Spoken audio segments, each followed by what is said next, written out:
Netcasts you love. From people you trust. This is Twit. Bandwidth for the Tech Guy is provided by CacheFly. CacheFly.com.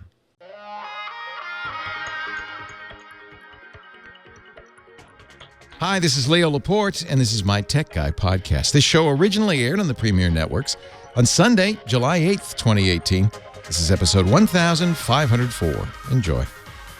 The Tech Guy podcast is brought to you by Rocket Mortgage by Quicken Loans, introducing Rate Shield Approval. If you're in the market to buy a home, Rate Shield Approval locks up your rate for up to 90 days while you shop.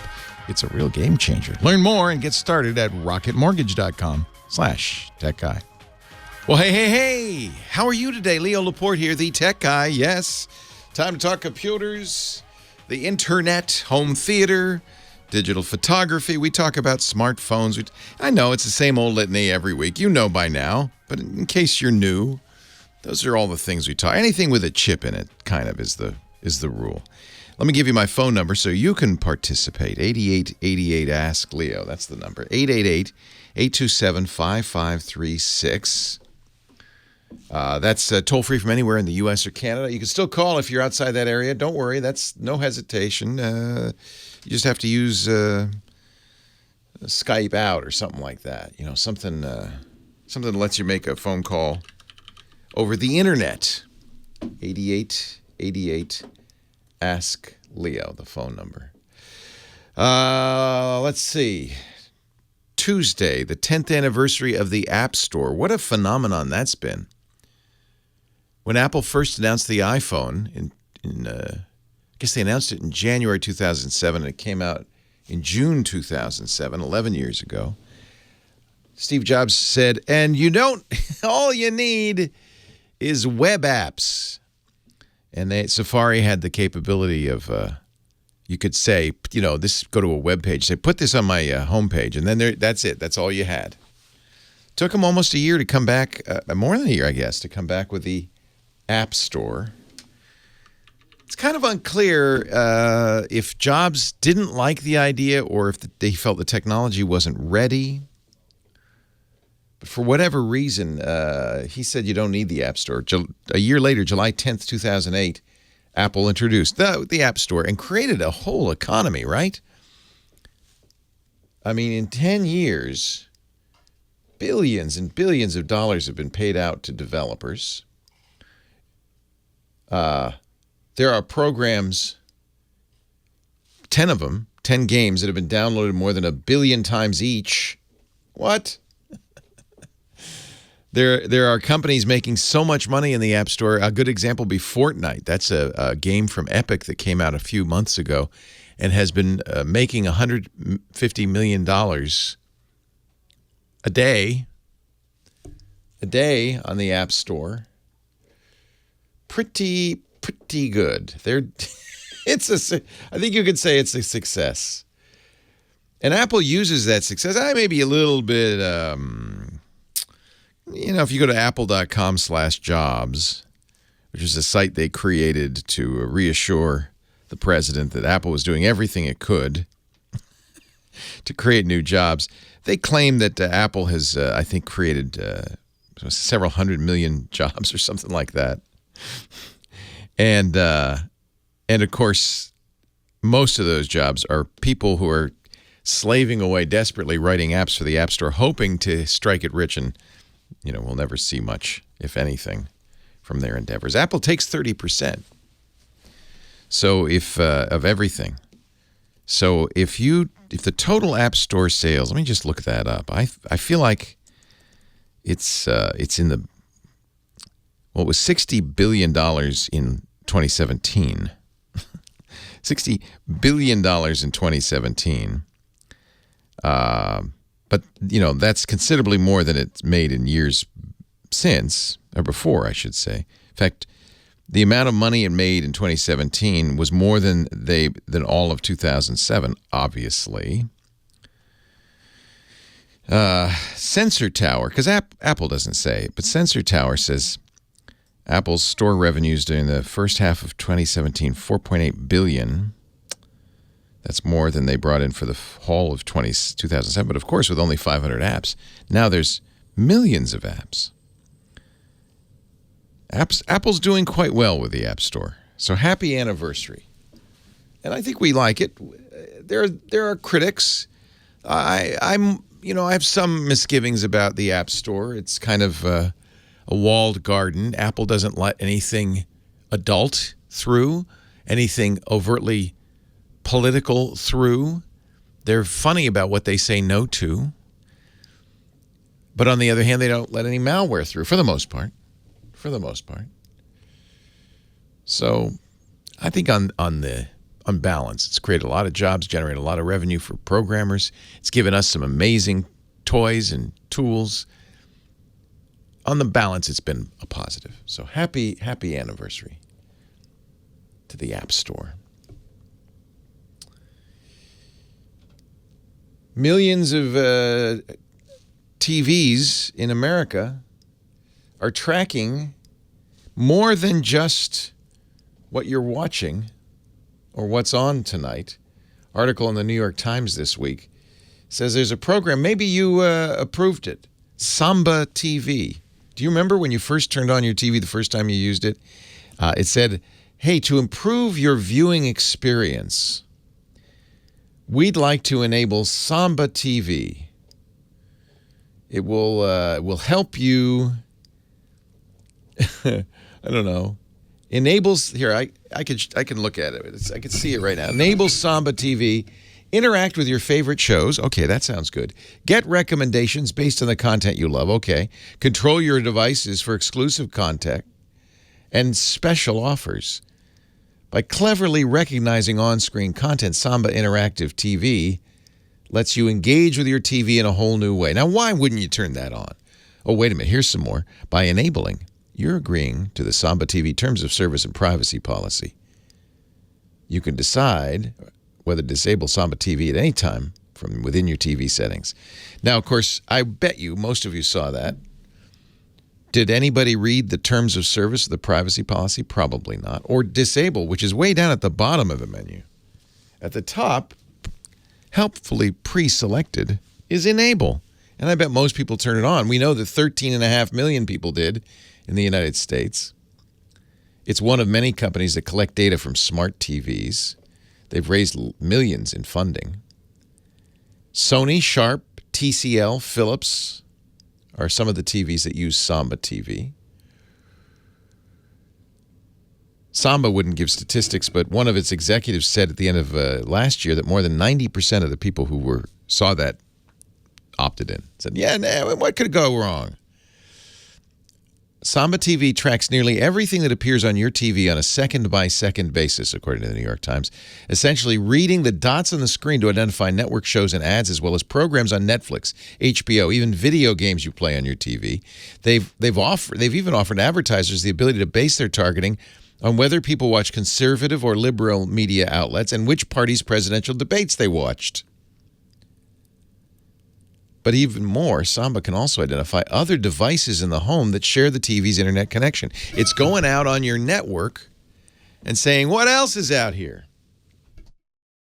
So when you put your television, you connect it up to your network via Wi-Fi or plugging it into the router, it's on a local area network that all those other devices are on. Unless you have multiple networks in the house or you take some extra steps to isolate it, which nobody does, it can see all the echoes, all the doorbells, everything that's connected to the internet in your house. And it records that and sells it to advertisers. Oh, they maybe should make that more clear. If you get a smart TV, you can go right now, go into the settings and disable it if you want. I don't know. Have you ever seen anything of value from Samba? This is, by the way, this is what's going on in the world around us. Every app you install on your phone has lots of, fine print that nobody reads that allows it to gather all sorts of information about what you're doing, where you're going, location, other apps on your phone. Yeah, they can find out. I think maybe we're starting to realize that while, the idea of saying, hey, you're going to get ads for stuff you're interested in, that seems benign. That seems harmless. I'd rather see ads for stuff I'm interested in than stuff I'm not interested in. It can also be used in other ways, maybe less benign. Maybe it's something we should know about when we do it. When you wish upon a star, Kim Schaffer will appear. Magically, she's answering the phones. Hello, Kim. Good morning. Happy Sunday. Sunday. Are you over your World Cup hangover? Go! We were both streaming it throughout the whole show. That was the longest game ever. Yeah. I don't like it. That went from 10:30 to 2. I love the World Cup. One of the things I love about it is that they don't break for commercials because the gameplay doesn't stop. Those guys run for 45 minutes. They take a break. Major athletes. Then they run for another 45 minutes. Yeah. Then, because it was a tied game, had 30 more minutes. They ran for another 30 minutes. And then they had the shootout. And that's the thing I don't like about the World Cup. What a terrible way to end a game. Right. I understand they can't run forever, so they're going to have some way of resolving it. It doesn't seem like a fair way to win after all that work. I was rooting against Russia because I feel like they stole the games. It wasn't really... Putin bribed everybody in the FIFA committee. This is back when FIFA was pretty corrupt. Well, I found it interesting that the Olympics were there and the World Cup all in 1 year. Yeah. Mm-hmm. But I know those get determined way in advance, so we can't... 2010, they figured that out. And then shortly thereafter, Sepp Blatter and all the FIFA executives were arrested for corruption. So, I was listening. There was a story about it. And one of the things Putin apparently is accused of doing, is bribing the FIFA officials. There are 22 of them that decide what city the World Cup's going to be in, with Picasso's from the Hermitage Museum, the National Museum in Russia. Oh. They just took paintings off the wall and said, here, have one. Have a painting. You might like this painting. That's interesting. It's from decadent Western artists. We don't need it. Here, have it. Give us soccer game. You can have Picasso. And actually, that's a pretty good trade. Come to think of it. Pretty good trade. Yeah, we'll take it. Wow. So you've been here early in the morning, early in the... Well, you got in about 3 seconds before I walked in. But... Yeah, I know. You pulled in. But we have a leftover from last week. I told him to call me back. I love and he leftovers. Did. So Max in Gardena, California. Let's start with... Always eat the leftovers first, right? Yes. Before you That's open what up the my new... mommy taught me. Yeah. Well, Max, I'm sorry to say, but you're the leftover. Hello, Max. Leo Laporte, the tech guy. Thanks, Kim. Hello, Leo. My question is there a way to, on an iMac, to using the master password, because I have 5 profiles, to reset another account without losing the content on that profile? Yes. So you have to be an administrator on the account, on the computer, obviously. So when you create, on the Macintosh, just like Windows, when you create users, they can be power users, administrators, or they can be standard users. But if you have an account that's a standard user, you can, let's see, you said reset. You can delete an account without deleting the data. So I think that would effectively be reset and then recreate the account. But I don't know if there's a way to just say, clean it out. What do you want? What is your goal here? So my goal is I bought a new iMac and I transferred my profiles and data from my previous iMac. Got it. And I have 5 profiles on my old iMac, and everything seemed to go well except out of those 5 profiles, I can't get into 2 of them. You can't get into them. Yeah, I can't get into them. And it says because the password's wrong. Yes, it's password wrong, and I know the password for sure. So is there data in those profiles, those logins that you want to keep? Only in one of them. Okay. So the other one, just delete it. As long as, again, as you're logged in as administrator, you can delete any profile, and then as you delete it, there'll be a checkbox. Watch carefully that says you're going to delete the profile. Would you like to delete all its data? On the ones you don't care about, say yes. On the one you do care about, say no. And at that point, you won't have the account anymore, but that data will survive, and you will be able to access it as long as you're administrator from any other account. Move it, put it somewhere else, that kind of thing. Does that all make sense? A little bit. So if I need to move the account to another account I create, how would I? So if you look in your home, look on your Macintosh hard drive structure, and you'll see there's a users, capital USERS folder. Inside there are all the 5 accounts, each with their own name. And those inside that folder are all the files belonging to that account. You can't access those files unless you have the login to that account. However, you can delete that account, and that will detach those data files from that account and let you access them now from any other account. Oh, I see. Yeah. We'll put, Mike B is very handily giving me a link to a tech note from Apple's support site that will discuss the process of this. You can also reset the password. If you want to recover the account, you can reset the password. That's another thing you can do. And would I do that with the administrator account as well? I mean, do I need? Well, you have one administrator. Yes, you have to be an administrator to do any of this. They don't want somebody just to, with a standard user account to log in and modify files from other accounts. But the administrator has to be able to do this. One way you could do this, in fact, I would recommend, and this is good advice from the chat room, the administrator can change any password on any account without any effort. You just log in, you open up the user's system preference pane, and you go and it says password, and you can change it. You don't have to even know the old password, because that's what it means to be an administrator. So maybe that's the first thing you do, is just see if you can log into those accounts. If you can, then move the data over somewhere safe, and then you can delete all those extra profiles. Okay. All right. All right. Thank you. Easy peasy. Yeah. Mac actually is pretty well structured around this because it's based on, oddly enough, a much older operating system called Unix. The Mac operating system, Mac OS operating system, it's kind of a long story, but it came from Apple had System 7, 8, and 9. Remember that? And it was getting long in the tooth. And then they decided to buy Steve Jobs' company Next, which happened to have a very nice operating system, which was based on Unix, called Next Step. Apple said, let's just take this over, make this Mac OS. So really, Mac OS is Next Step, which is based on FreeBSD, or not even FreeBSD, just BSD. They call it Darwin. It has some significant modifications, especially the user interface, but because it's based on a nice multi-user operating system from days gone by, it's actually pretty rational.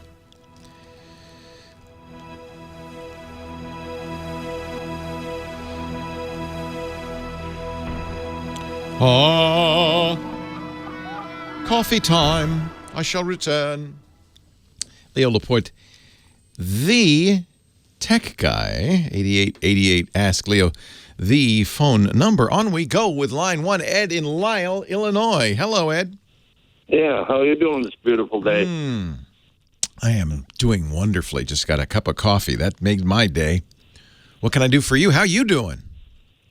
Almost. Almost? You're almost doing? All right. Almost doing. I got one of these Wyze cameras that you had on there. Yeah, the Wyze. There's 2 of them. There's the Wyze Cam, and that's $20, and the Wyze Cam Pan, which is $30. The Pan one is the one I got. Yeah. Problem is, I don't have a smartphone. And you can't use it without a smartphone. No. It makes a real nice paperweight. I was not clear, apparently. Yes.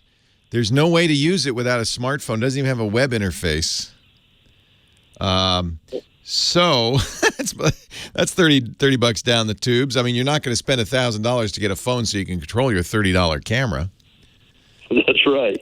Although you could get an old, you could do it on anything that ran iOS or Android. So there are cheap Android tablets that would probably run the software under $100. Every gas station sells them.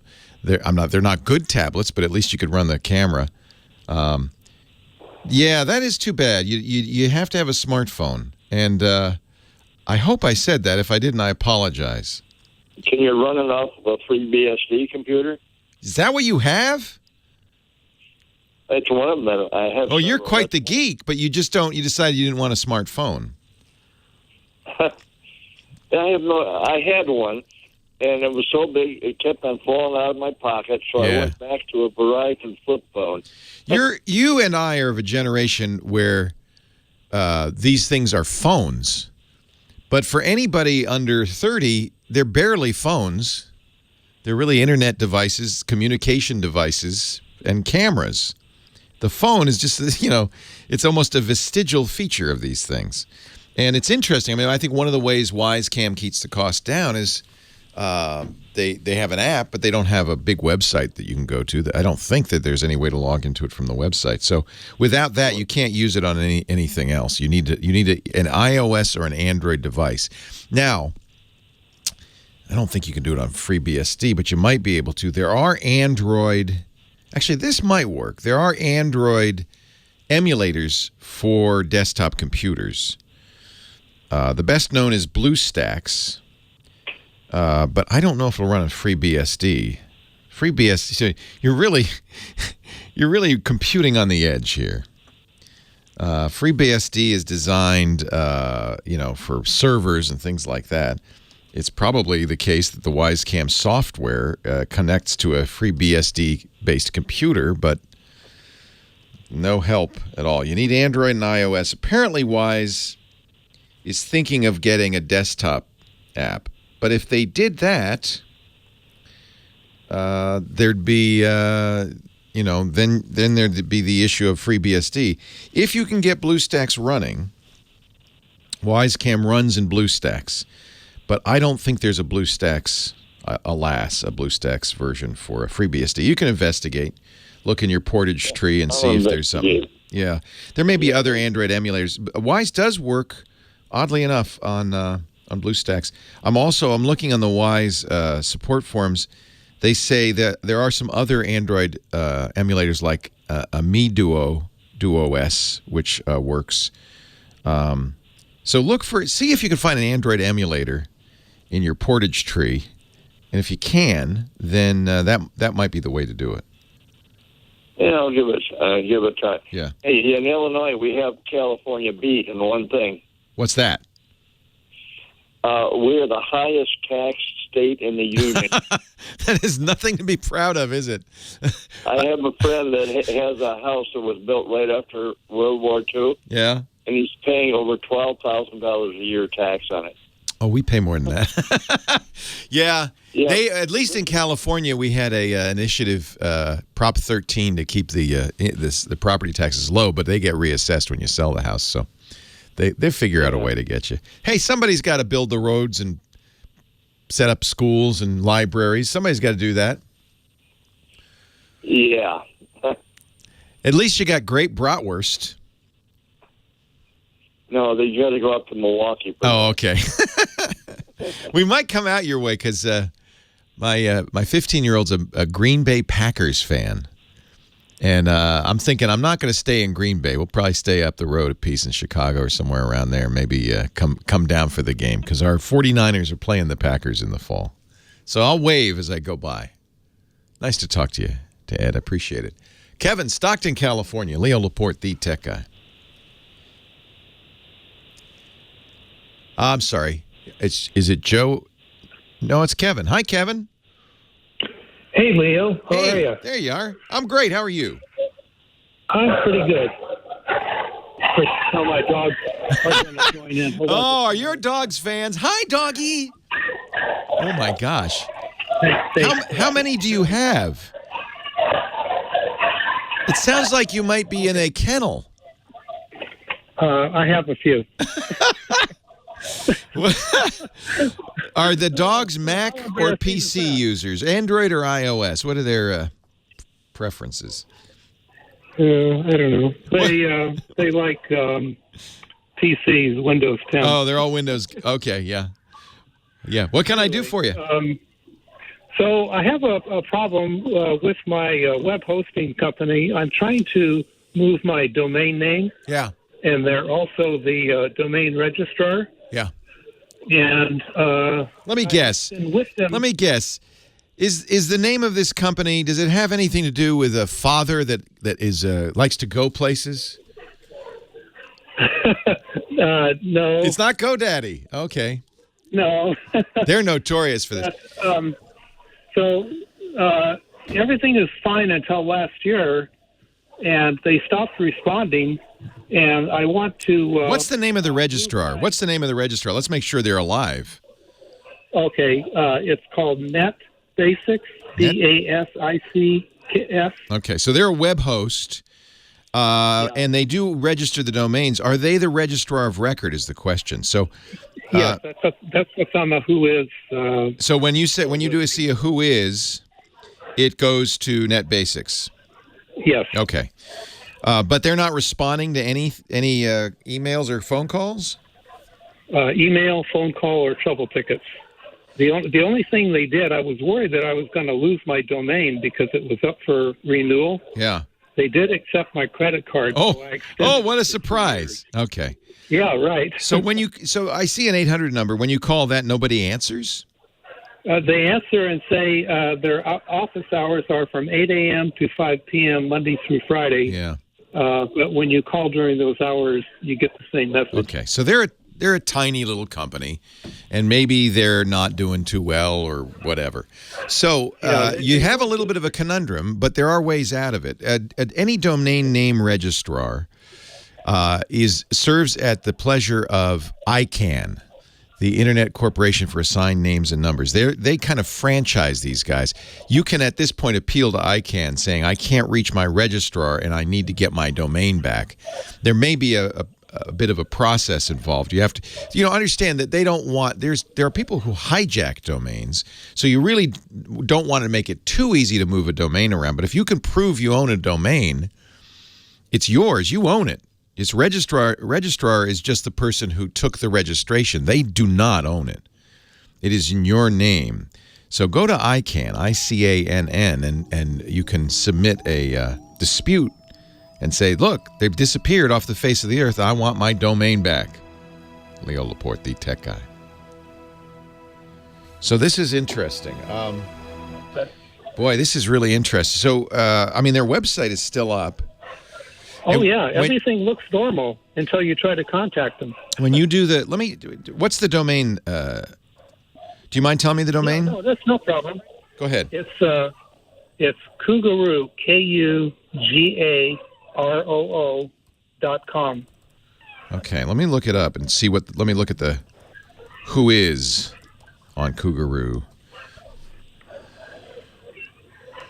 And I'm going to the ICANN Who Is site to do this. Oh, okay. Okay, so KUGAROO? Yeah, Cougaroo.com. Okay, on here it says that Two Cows is the registrar. Uh-oh. But that goes back to Net Basics. No, that's good news. Oh, it is? Oh. Yeah, because Two Cows. So what happens is Net Basics is just it's as a web hosting company. And they registered on your behalf with Two Cows. Okay. So you need to go to twocowsdomains.com. They're good people. If you have any trouble, they're a sponsor through their Hover branch. It says registration service provider Net Basics. So go approach Two Cows and say, I can't reach Net Basics. This is my domain. I registered through them, but it's registered to Two Cows. So they're the one that ICANN said you're the registrar. It's not Net Basics, but Two Cows. TUCOWS. It used to stand for the Ultimate Collection of Windows Software. That's where that came from. Yeah. I've seen that. Remember that? Yeah, they used to have a site, and then they branched out. They do a lot of other things, but domains are a big business for them. I know them very well. So if you have any trouble at all, just email leo@techguylabs.com, and I will intercede on your behalf. But okay. They're the registrar. So you contact them and you say, hey, dudes, I bought this through Net Basics. Give them whatever information you can. I've renewed through Net Basics, but I can no longer reach them. I would like, and frankly, you could keep it at Hover. You just want control of it. Yeah, I want to be able to move it to a new web host. Yes. Yeah, clearly Net Basics is not a good web host. But all they did is they... For 10 years. Yeah. Well, you know what happens to these little guys? They come and go. Yeah, exactly. Yeah, and he went. He got tired of it. So all they did is the domain registration is with 2 Cows. All they did is they changed the DNS record to point to NetBasics. Oh, that's what they did. Okay. Yeah. So if you can log in, all you have to do is say, I want to log into my domain, and you just change the name server to somewhere else, and you're done. Okay. Bob's your uncle. Okay? Excellent. Good. I'm glad we could help. Thank you so much. Now, are you a kennel, or how many dogs do you have? A lot. Are you boarding them, or these are all yours? These are mine. I do agility and sheep herding with them. Oh, how cool! Are they Australians or? I have mostly Australian Shepherds. Oh. I have a Border Collie and a couple of Berger Picards. I really want an Australian Shepherd. They are such great dogs. They're so smart. Oh, they're wonderful. Don't get me started. Well, maybe we'll come visit you and pick one up. Well, they're not for sale. They're my dogs, he says. Hey, it was great to talk to you, Kevin. I'm glad to see that this is on file with 2 Cows because that's an easy one to solve. Good. Well, I'm feeling much better now. Yeah, get your domain back. Okay. All right, take care. Thanks, Leo. My pleasure. Yeah. 8888 Ask Leo, the phone number. I spent a lot more time talking with Kevin about his domain issue. This is a really good lesson for everyone. There are 2 different services here. There's a service, a domain registrar, that you go to and you say, I want this domain. Our domain, techguylabs.com, is an example. I want to buy a domain with a specific name. The registrar is licensed by the global organization called ICANN, ICANN. For a long time, ICANN was run by the United States Department of Commerce, but they gave it up a couple of years ago, as they should, because no one government should control the internet. It should be non-governmental, and so ICANN now is run mostly Americans on the board, but it's run internationally. They're in charge of the numbering system for servers that makes the internet work. That really is a fundamental core of the internet. They run the big phone books, the domain name system, the domain name servers, the 13 canonical domain name servers that have every web address that exists is in these phone books, and they run them. Then they license registrars to take money and to add somebody's, you don't really own a domain name. You just lease it. You buy it. You rent it for as long as you continue to pay the fee. Fees range from $10 a year to hundreds of dollars a year for some custom domains. Some countries charge more. Libya charges more for the .ly because people like .ly, that kind of thing. You've seen all, but the .com, the .net, the .us domains, all of those should be around $10 a year. Shouldn't be expensive. You go to a registrar, somebody licensed by ICANN, and you say, I want that domain name. They say, yeah, it's available. Give us $10. We'll register it for you. They become an intermediary. Then they're running a domain name server that you can log into and say, and this is where I want that domain to go. This is where my website is. And that can be with another company. It's not unusual. You go to somebody like GoDaddy that's both a registrar and a web hosting company, that you'll do both services at one company. But it is not required by any means, and maybe it's a little more flexible and you're a little more protected if it's 2 different companies. Because then you can deal with the appropriate company to make the changes. For instance, techguylabs.com is registered with a Canadian company called 2 Cows. Hover.com is their registrar, their sponsor, hover.com. So I went to them. I bought techguylabs.com, our website name. But it's hosted by another company.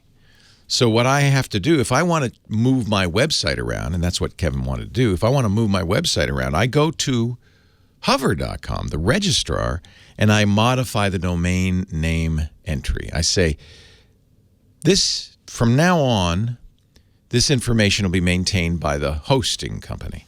That way, when somebody goes to a domain name, they go to the big phone books and look it up, it points to my server at this hosting company. But the registrar is still the one that owns that name, or maintains that name on my behalf. I'm renting it from them. If I want to point to another hosting company, I go to the registrar, not the hosting company. I can say, well, I want somebody else to host it now, including GoDaddy. You can go to a GoDaddy's a registrar, but also host. I can have a hover.com domain name, go there and have it point to a website at GoDaddy. That's fine. So the key is, and you can find this out by doing something called a whois lookup.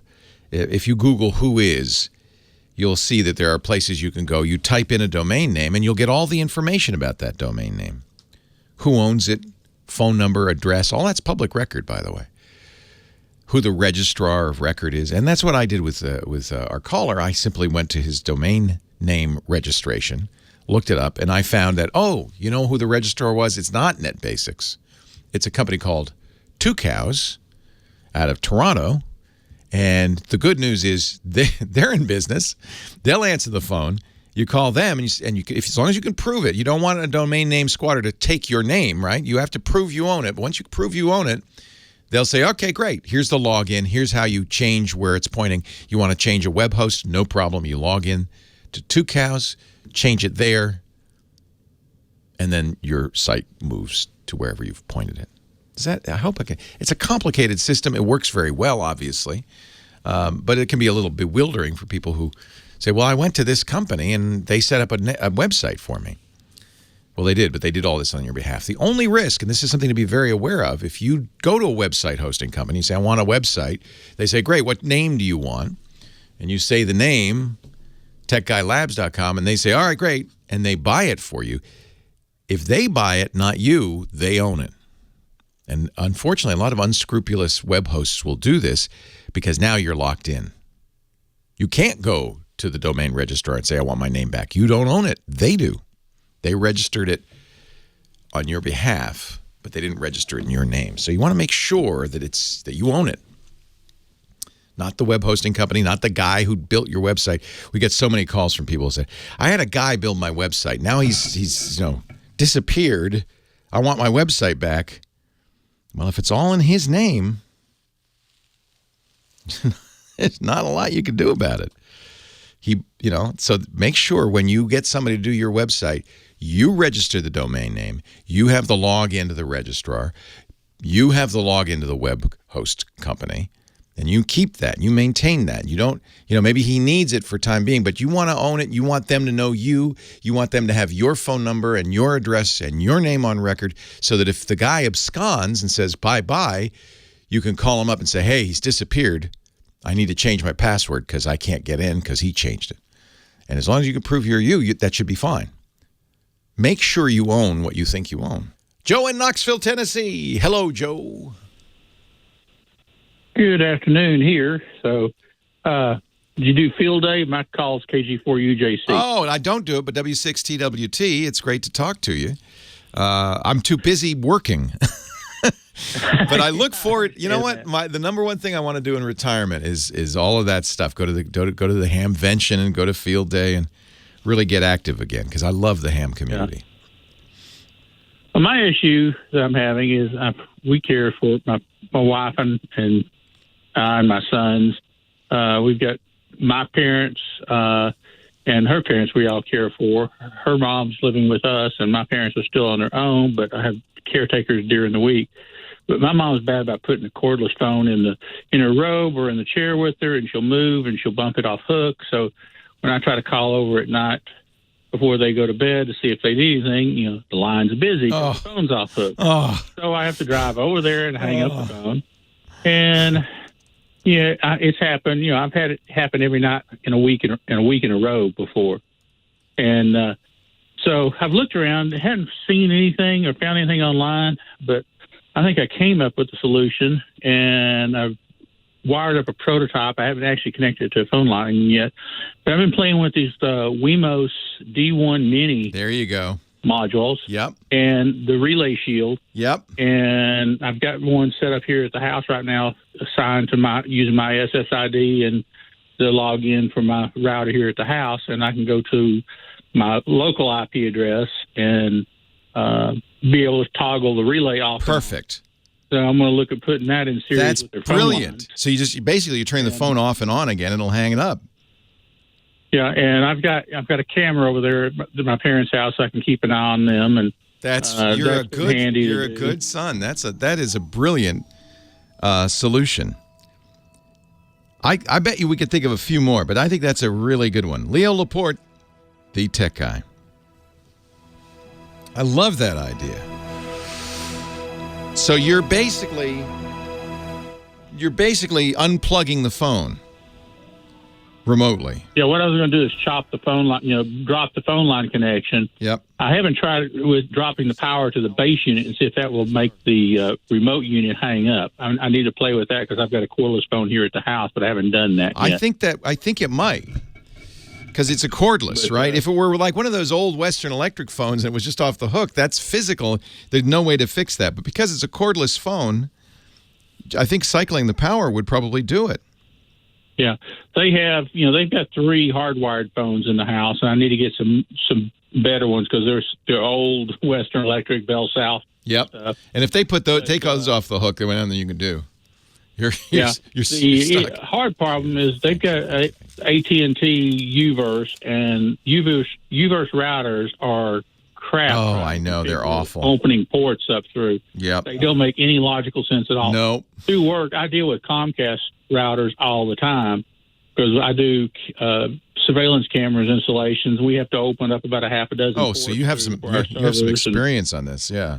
Yeah, so I've got some interesting sites I have camera access to here at my house. So, so it's funny watching college kids come home after Lord partying in the condos. Oh Lord, destroy elevators, do all sorts of stuff. So. Oh man, yeah. No wonder they have cameras. Oh yeah. The AT&T routers, though, they're so strange in their configuration, and their bandwidth is not great anyway. And you have to do that.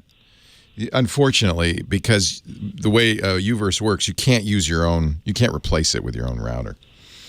Yeah. So the one other way you could do it is you could give them a cheap cell phone. Mm-hmm. That would also ring, and like an emergency backup cell phone, and just put it somewhere. And they can't, they can't take that off the hook. They just would sit there, and then it would ring, and you go, Mom, you did it again, Mom.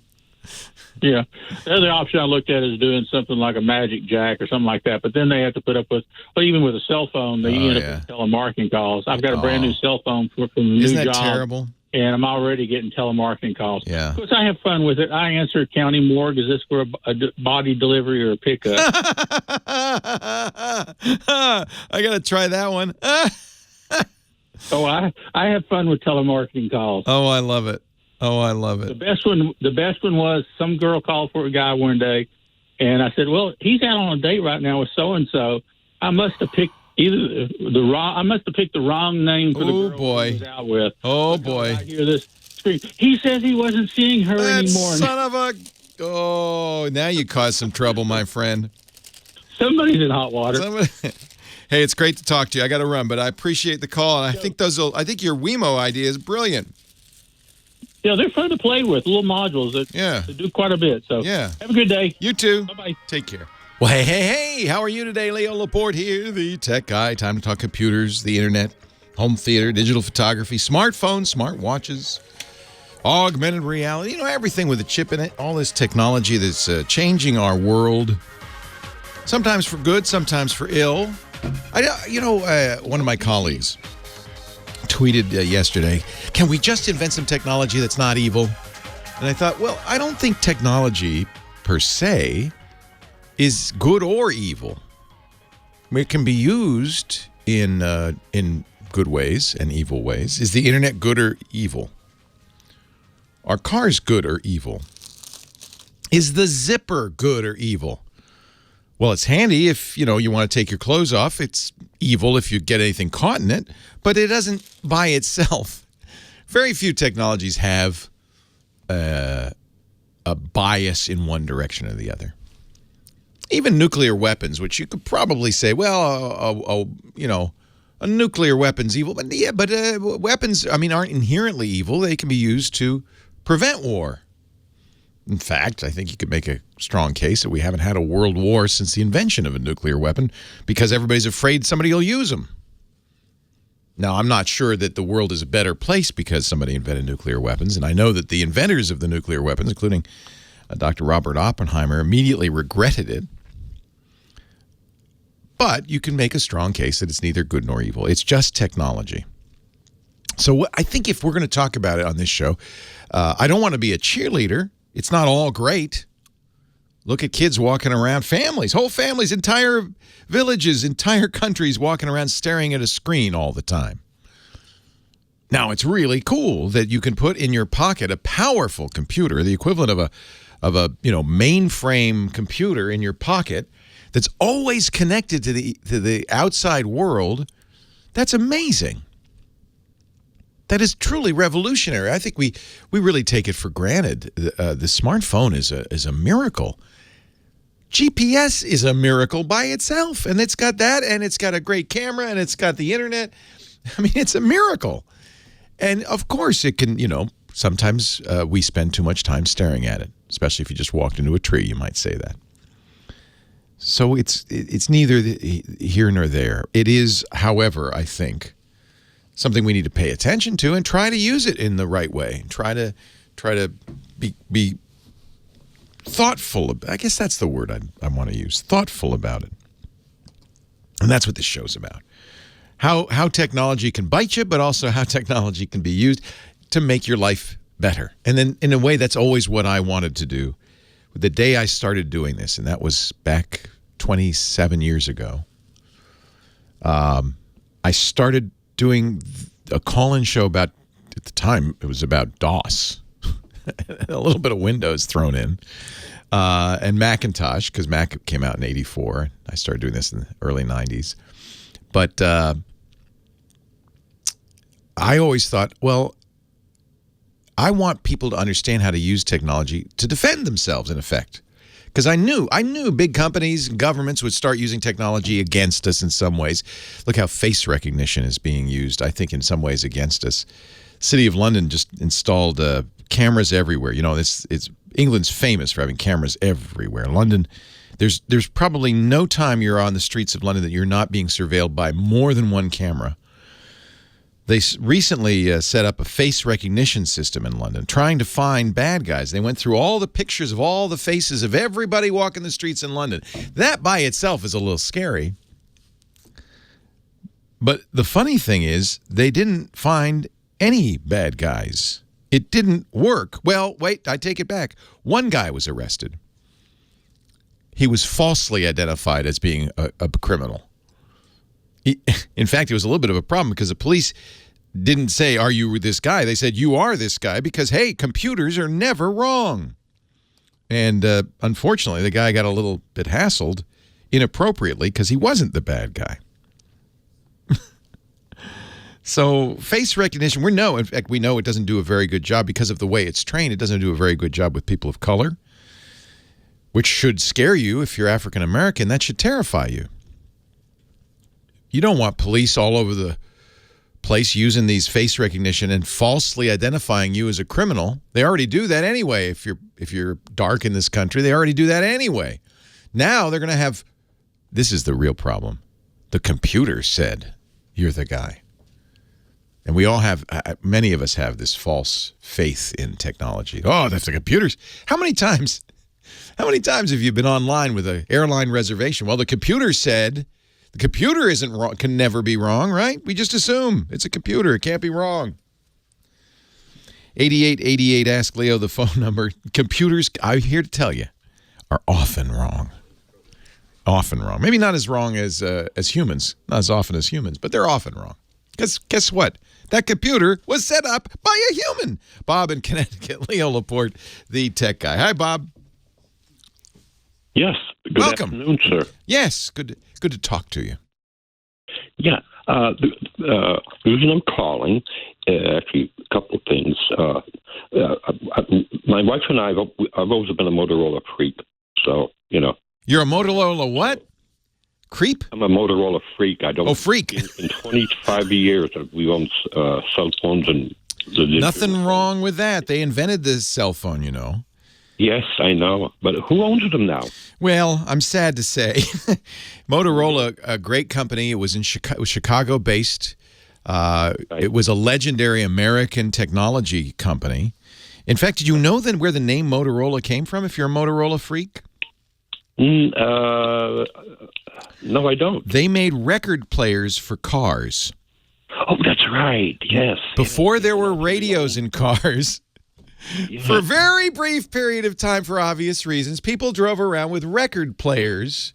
I know. In their car. Because you got to have music when you drive, and that didn't work so well. But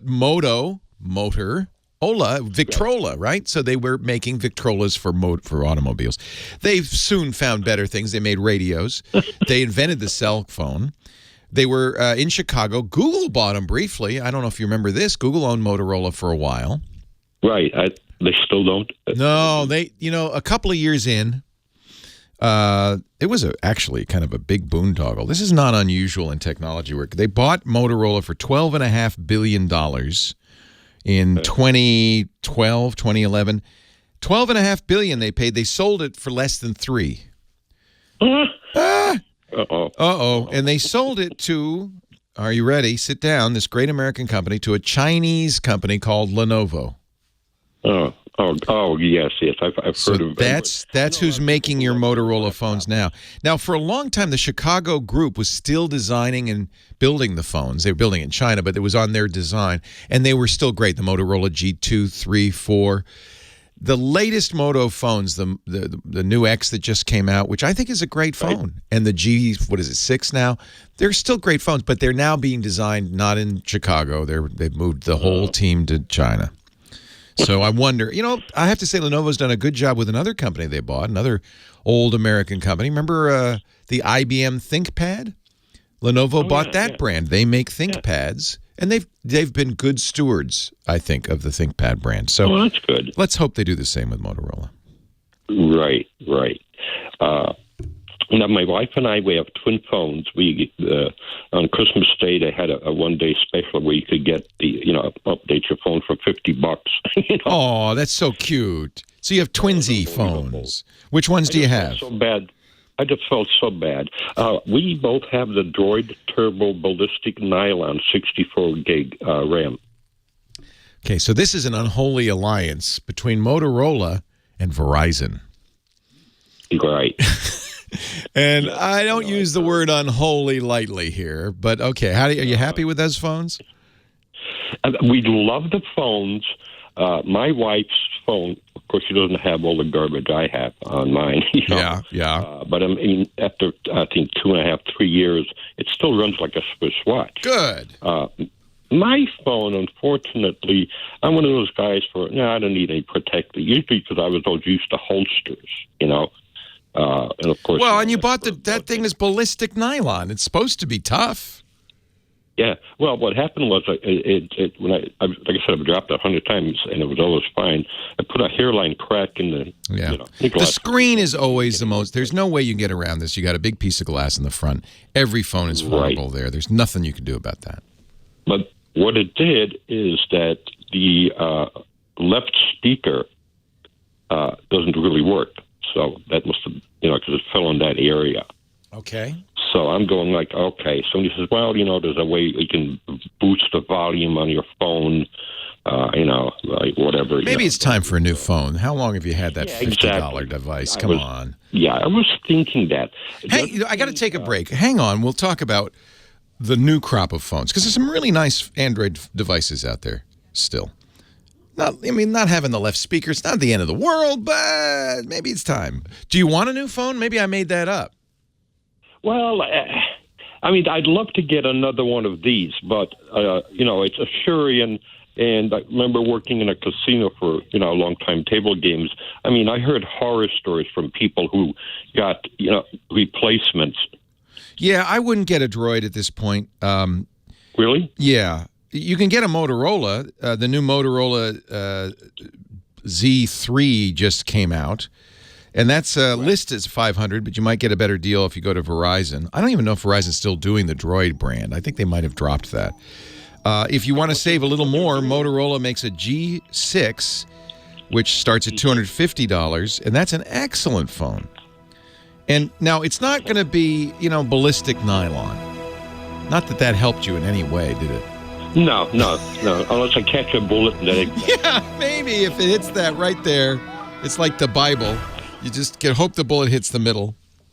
Right. Yeah. I would, on any modern smartphone, get a case and then mainly don't drop it. Yeah. Is the wraparound that goes around the edge the best one?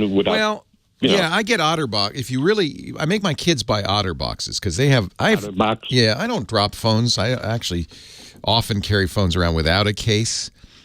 Right. But of course, I'm always changing phones, so if I dropped it wouldn't be the end of the world. But my kids, who I don't want to buy them another phone for a year, I make them use an OtterBox. And the nice about OtterBox is some of them have a lid on them, so it'll protect the front as well as the back. Oh. And those things they're as mil-spec as anything. That makes your phone a tough phone. They're big. Right. Truthfully, when I get a case, I usually spend $5 and just get a clear rubber case that goes around the back. Right.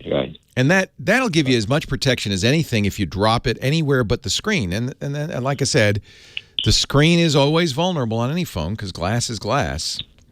You can call it Gorilla Glass or Baboon Glass or whatever you want, but you drop it on a rock, it's bye-bye glass. Adios. Adios glass. Right. So, you're maybe due a new phone. Losing the left speaker is not the end of the world, but maybe, it's time. Yeah. Oh, yeah. I was thinking about it. My question is that I can go online and get an unlocked phone, which the rep at Verizon wasn't very pleased. No. You know why? Because you could go somewhere else. Yeah. But you're still limited due to the CD. Not really. If you get a modern unlocked phone, it'll work on any network, including the Verizon. Oh. Because Verizon's moving to LTE. Everybody's using LTE now. So I see. Yeah. Of course, they don't like that because the lock is what we call a carrier lock. It says you may only use this phone with the company you got it from. But, right. And technically they're supposed to offer unlock. And actually, Verizon, because they have a consent decree with the FCC some years ago, they do not typically lock the LTE slot. So really, when people buy an iPhone, for instance, I often say, get it from Verizon because it's not locked. You can use it on any carrier. So probably if you bought it from Verizon, it wouldn't matter. But if you want to get it unlocked, that's fine too. Yeah, I was just curious. See, I love a heavy phone. You want it to be heavy? Well, good luck. Because phone manufacturers these days are going the other way, Yeah, right. Okay. I'll make this one real quick. Security. Well, if you're talking security, I have to be blunt. And I use Android phones and I love them. They're not as secure as iPhones. Plain and simple. Right, I've heard that. Yeah, when I talk to my friends who are in security, when they go to the hacker conventions, they wouldn't go close with an Android phone. They just know there's too many holes. You're not a target, so probably you're safe. It's not like somebody's going after you. If you do get you want to get an Android phone that's secure, either get the Google Pixel phone because Google keeps that up to date. That's fully secure. Or a Samsung, the Knox. Now, Samsung has other security issues. In fact, last week, the newest Samsung, the Galaxy S9, randomly was sending pictures, just your pictures out to random contacts. Yeah, I heard about that. I don't know if that's a security flaw, but it ain't good. No. So maybe stick with the Google Pixel phone. And that's why it's a shame Google gave up on Motorola. They recently acquired most of the engineering staff from HTC, so I expect Google phones to continue to be very, very good. In fact, the newest Pixel, the Pixel 3, which will be out in probably 3 months, all the rumors point to it being a really sweet phone. But if price is an object, because these are expensive, $850 from Verizon. If price is an object, look at the Moto G6. That's a very nice phone. And they do all the updates. It's just not quite as secure as an iPhone. Leo Laporte, the tech guy, 8888 Ask Leo. Chris Marquardt, a photo guy, coming up. It's time once again for a visit to our professional photographer, Chris Marquardt. He's our photo guy. You'll find his work and his workshops at discoverthetopfloor.com, and you'll find him here almost every Sunday talking about photography. Hello, Chris. Hey, how are you doing? Sorry about Germany in the World Cup. Oh, I never watch football or soccer. What? It doesn't affect me the least. I'm very sorry to say that. It's funny because America's not exactly a soccer nation, but I think we get the bug every 4 years during the World Cup cycle. I don't know. I just don't get that sports thing. I don't know why, but that's just not in me. Like any good geek, sport ball just eludes you, right? Yeah, I understand. I just wish they'd give everyone on the field their own ball, and then they didn't have to fight for it. You're and all winners. You're all winners. Yeah, exactly. Yeah, and that's what made America great. So let's talk photography. Yeah, let's talk photography. Let's talk healing. You know, and this is not a religious thing. We're talking about healing things in photos. I need this because I took a picture of my wife that I think is beautiful, but she said, you're going to have to do some retouching on that because I have crow's feet. I said, but those are smile lines. She said, yeah, so you're going to fix it, right? So how can I do that?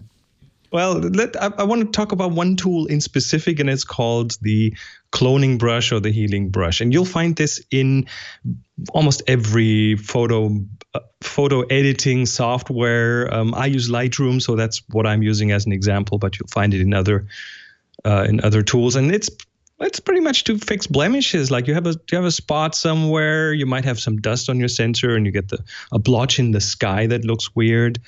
Or let's say you're in real estate and you want to sell your house, and you take the photo of the house and there's the beautiful lawn, but there's like one hole in the lawn where the grass is dried. You want to fill that to make it look a bit nicer. Yeah. So that's what we do with the cloning tool. We clone something from somewhere in the photo onto another place. And these tools, that tool usually comes in two versions. It comes as the clone tool and it comes as the healing tool. Is there a difference? And there's a difference. The clone tool takes the source. So there's always a source and a destination. You always take from somewhere and put it somewhere else, and it's usually a round selection. But the clone tool just takes that source and puts it onto the selection, and that's it.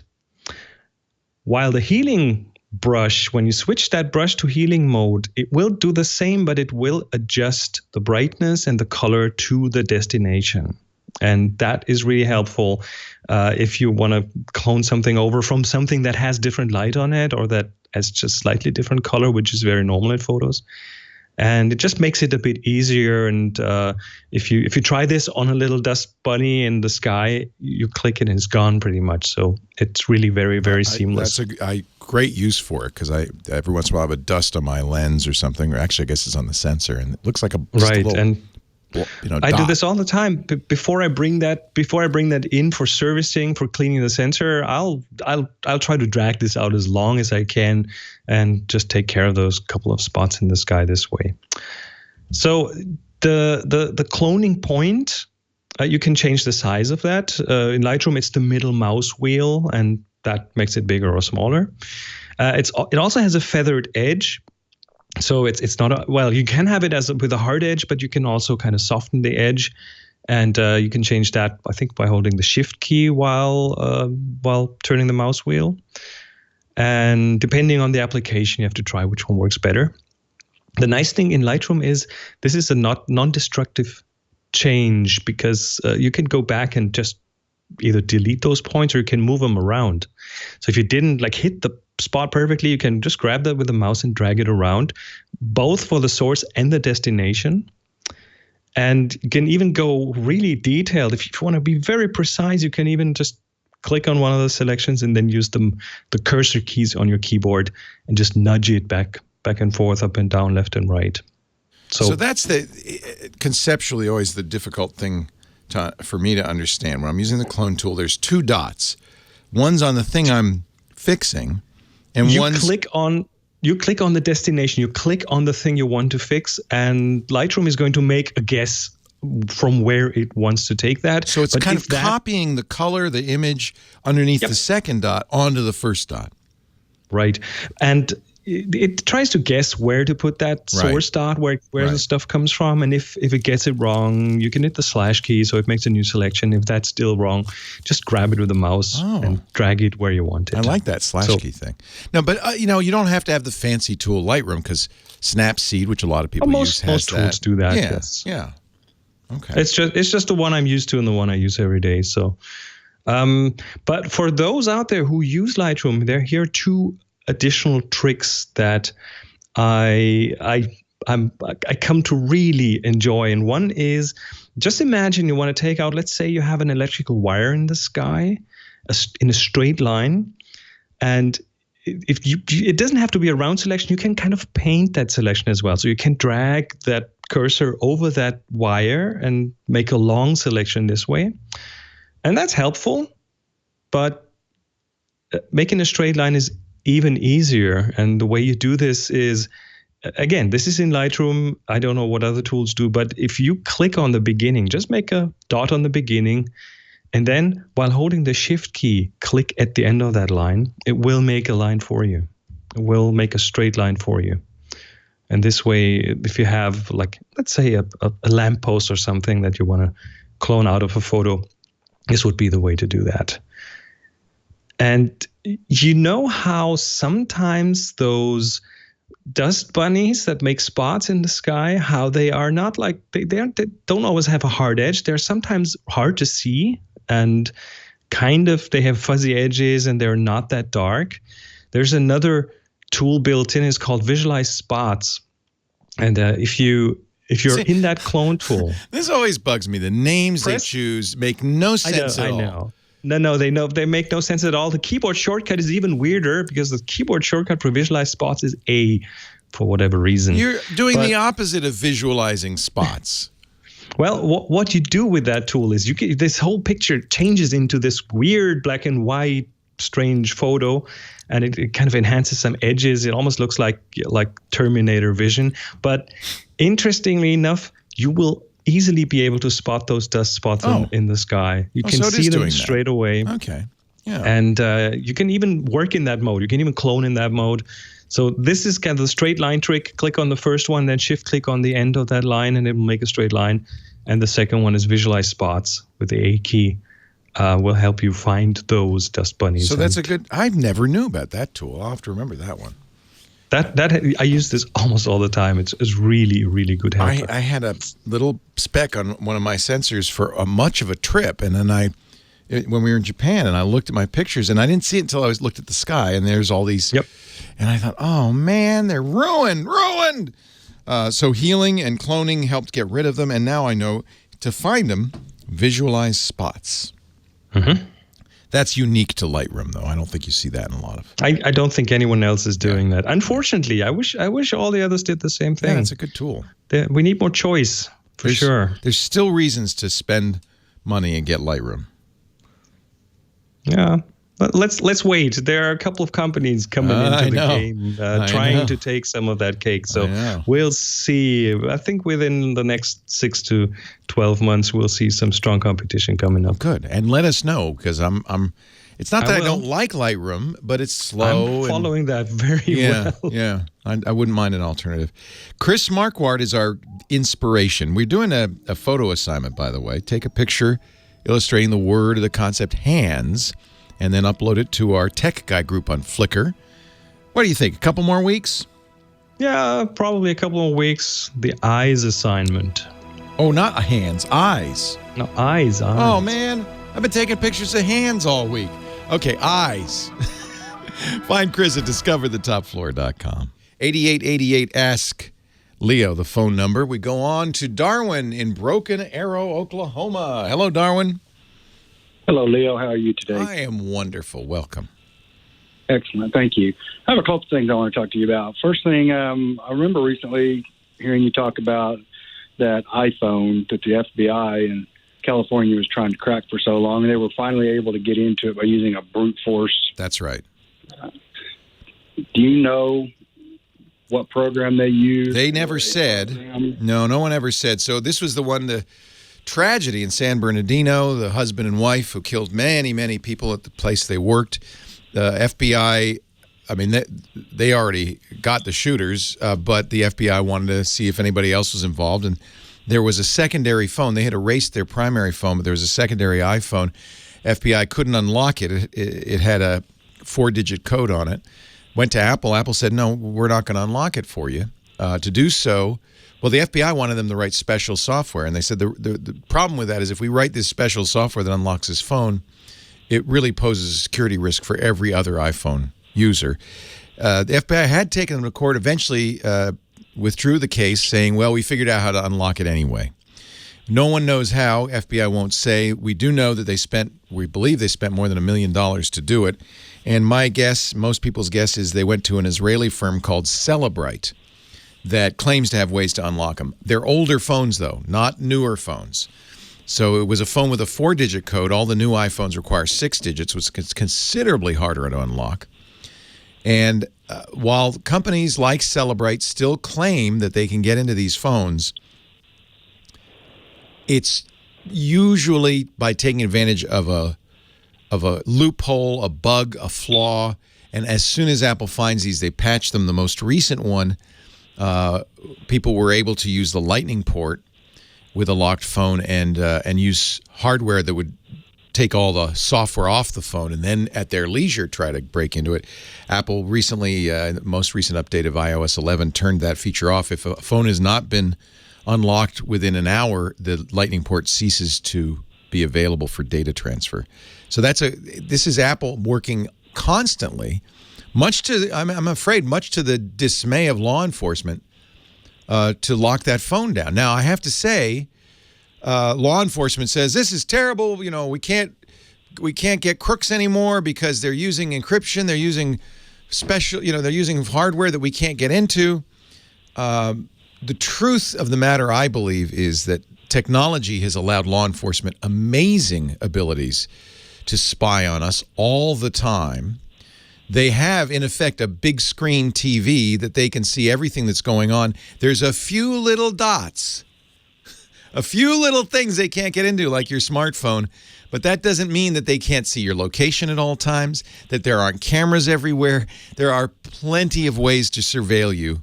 There's no evidence at all that law enforcement has fewer ways to surveil you. There's lots of evidence they have more ways. So I don't worry that they aren't going to catch bad guys. And I do believe that our smartphones need to be protected, not from law enforcement, but from bad guys. And anything that a company like Apple does to make it easier for law enforcement always ultimately makes it easier for bad guys. So I applaud Apple. They're not trying to keep your phone safe from law enforcement. They're trying to keep your phone safe. Period. All right, end of sermon. Yeah, I'd had a relative that had passed away recently, and she had a iPad Air 2. We were trying to get into that. We don't know what her Apple password is for it. So. There is no way to get into it without Apple's help. But Apple will help you if you can prove you own it. So if you can find the receipt for it, that kind of thing, and you explain what happened, Apple can get into it. They're the only company that can. Okay, well, that'll work. Yeah. So you go to the Apple store, you say, here's the proof of ownership. It was my sister's. She's passed away. Here's proof of relationship. You know, and I can't promise you that they'll help you, but they do this so that somebody can't steal your phone or your iPad, erase it, and reuse it. But they may be able to now. Actually, but you want the data on it, or you just want the iPad? We just want the data that's on it. Actually, data might be harder. This is where Apple says no, we can't get into it. But they have ways. For instance, if your sister set it up, as most people have, to automatic. By the way, I'm sorry about your sister. My condolences. If your sister set it up, as many have, to automatically back up to iCloud, then Apple can give you the data. In fact, that's what they told the FBI. They said, you dummies, you kept trying to unlock the phone. If you had merely taken the phone back to the bad guy's house, it would have backed up to the iCloud, and then we could have given you all his data.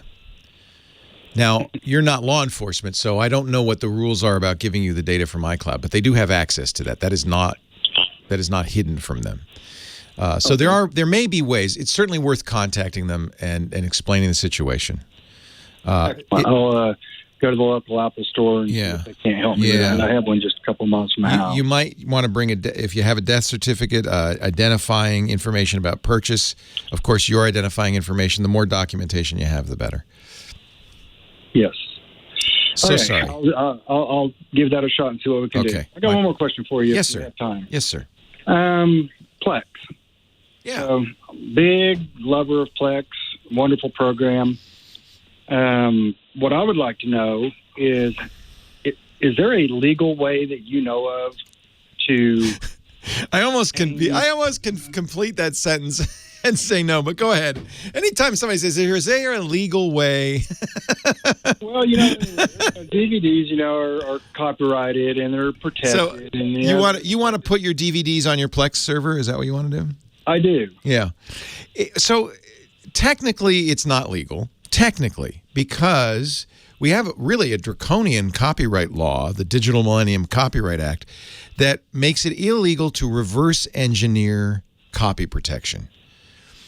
However, there's no judge in the land that would ever get you in trouble, convict you, fine you for taking copies of DVDs you own and putting them on a hard drive. You're not selling it. You're not putting it on a blanket in your back lawn saying, come on, we got your DVDs here, hot DVDs. You're not doing that. So it's technically illegal. However, there are plenty of ways to do it. You could start with a program called Handbrake, free from handbrake.fr. And in order to rip a DVD with Handbrake, you also need a program. Both of these are free and not illegal, called VLC, the Videoland Client. You get that from videoland.org. So you need those two programs, VLC, which is a media player, and Handbrake, which is a media ripper. Handbrake says, you got to open this DVD with VLC for me to see it. What happens is the DVD gets unlocked by the media player, VLC, and then the key is in memory, and then Handbrake says, oh, fine, it's unlocked, I can rip it. Then it makes a file that's perfect for Plex. You can do it two ways. Plex will play it back. I believe Plex will play it back with the menus and all the extras, or you could just say, I just want the movie. That'll save you some space. It'd be about 1 gigabyte for a 2-hour movie. Put that on the hard drive, and Plex will play it just fine. There are lots of other rippers. That's just one, but Handbrake's free and VLC's free. There's companies that make ones that... Blu-ray's a little tougher. If it's a Blu-ray disc, then you're going to need something a little more powerful than Handbrake. It used to be a company called, I think it was Sly Ferret made a program, a DVD ripper program, but they got in trouble even though they were offshore. They were because it is illegal. They were in Trinidad and Tobago.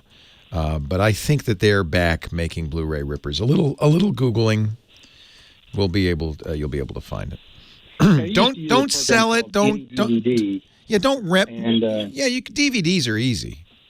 Yeah, there's lots of programs out there to rip them. I just wanted to know if there was any legal way, if you own the DVD, to rip it and put it on your Plex media server, because these DVDs take a massive amount of space. Yeah. I have like 10,000 of them. It's I believe, technically illegal. No one's ever been prosecuted for it because you own it. And in fact, you could make a strong case that this is a legal and fair backup copy of something you already own. Sure. They go after the people who are selling it or distributing on BitTorrent, things like that. That's who's going to get in trouble. If you're doing it for your own personal use, it's only technically illegal. It is not in any way unethical, immoral, or wrong. DVD Fab, by the way, that's the one a lot of people like for Blu-ray. DVD Fab, that's $65.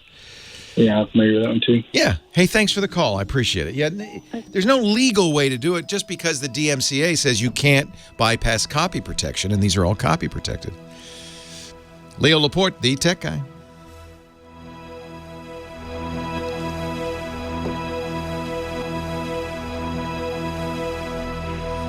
Actually, you're right, Scooter X. I should mention this Voodoo system and these other systems. I don't know if... Oh, I'm sorry, Steve. That's a nightmare. Poor Steve.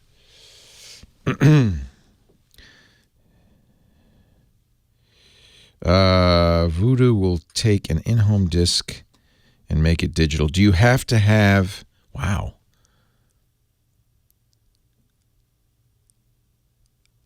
Wow. $2 per... $5 for... Oh, but this is only if they... Okay, so what Voodoo's doing, this isn't illegal because they aren't scanning it, converting it, and watching it. What you're just doing is seeing if they have that movie in their library, and then they're giving you a discount on it.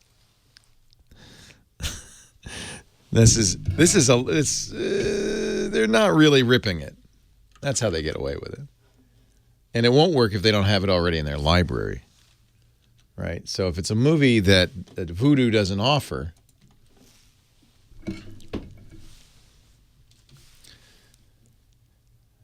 scan, convert, and watch. Yeah. So search for movies available for disc to digital conversion. That merely means it's a movie they own. What movie can you not get on Voodoo? Can you get Star Wars? I think you can get that on Voodoo. Let's see. Hello? Well, that search doesn't even work.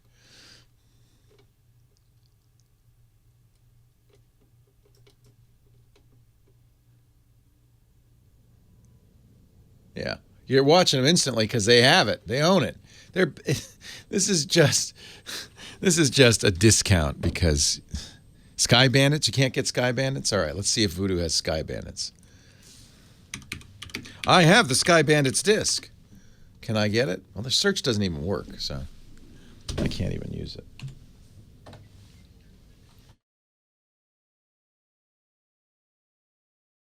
Yeah, because it's not ripping them. It's just giving you a discount.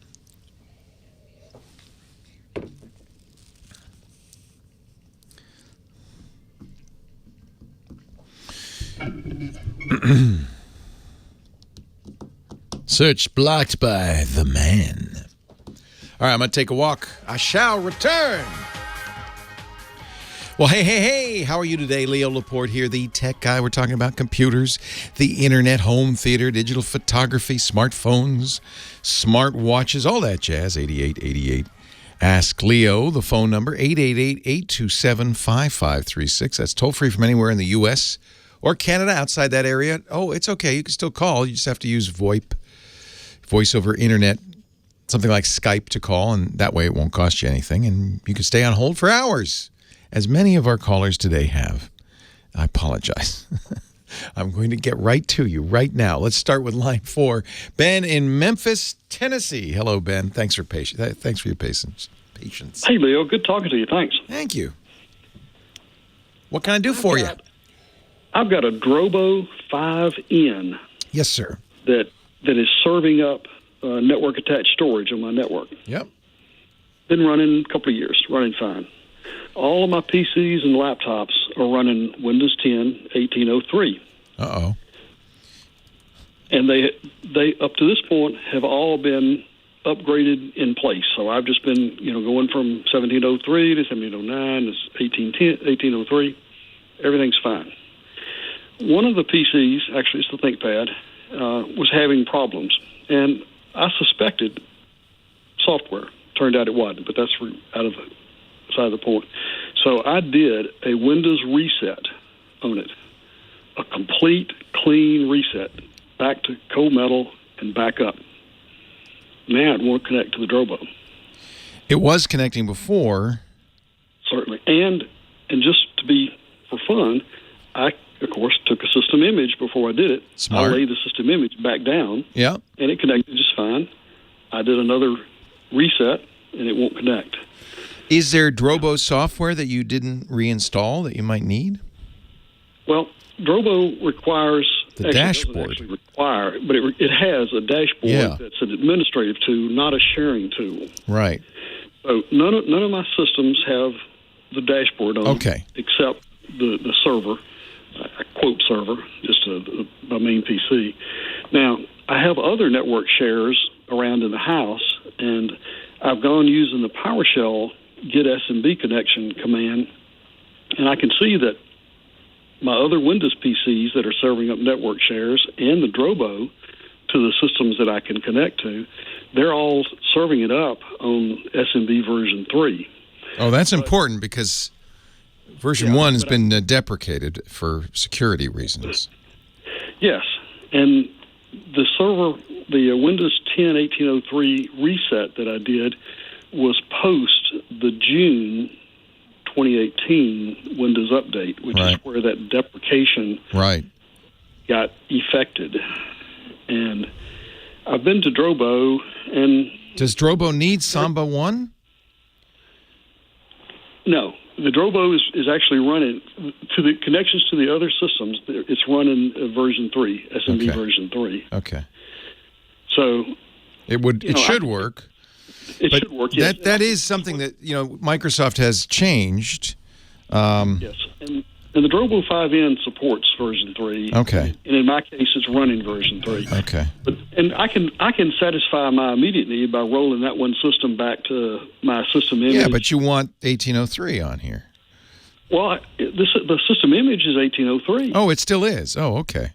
Yeah, it was 1803, but the system was overheating. Right. Oh, the easy thing is it's a throwaway system. Blow it away. Yeah, start over. Yeah, everything's fine. Well, I blew it away, rebuilt it, and the overheating persisted. So it's a hardware problem with the fan. Right. So now I can lay it back down to 1803 from my system image and access my Drobo. What worries me is that if I go buy another device, I'm not going to be able to upgrade it in line. I'm going to have to start with a clean install. Yeah.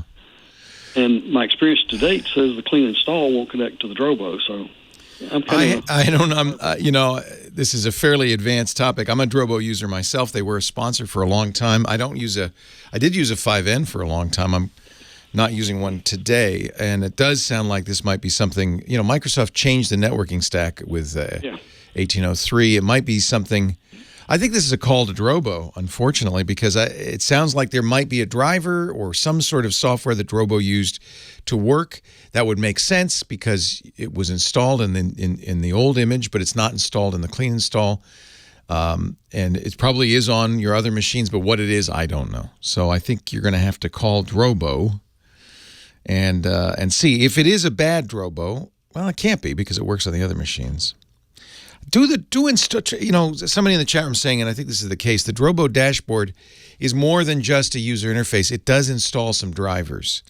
And I note that if I don't install the Drobo dashboard on my Macintosh with a clean install, I can't see the Drobo. So maybe that's the key.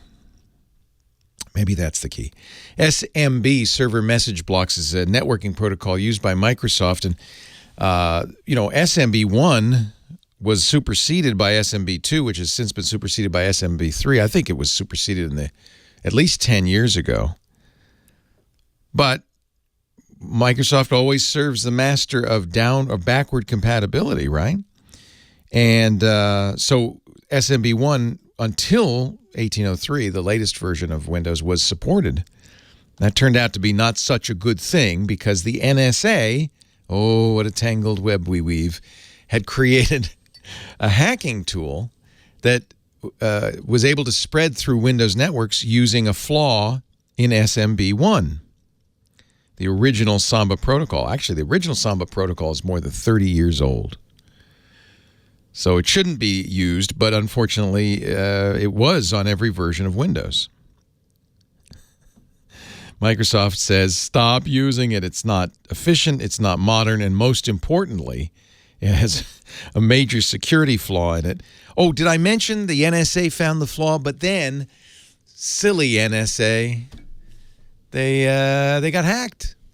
An NSA contractor took all of the NSA hacking tools home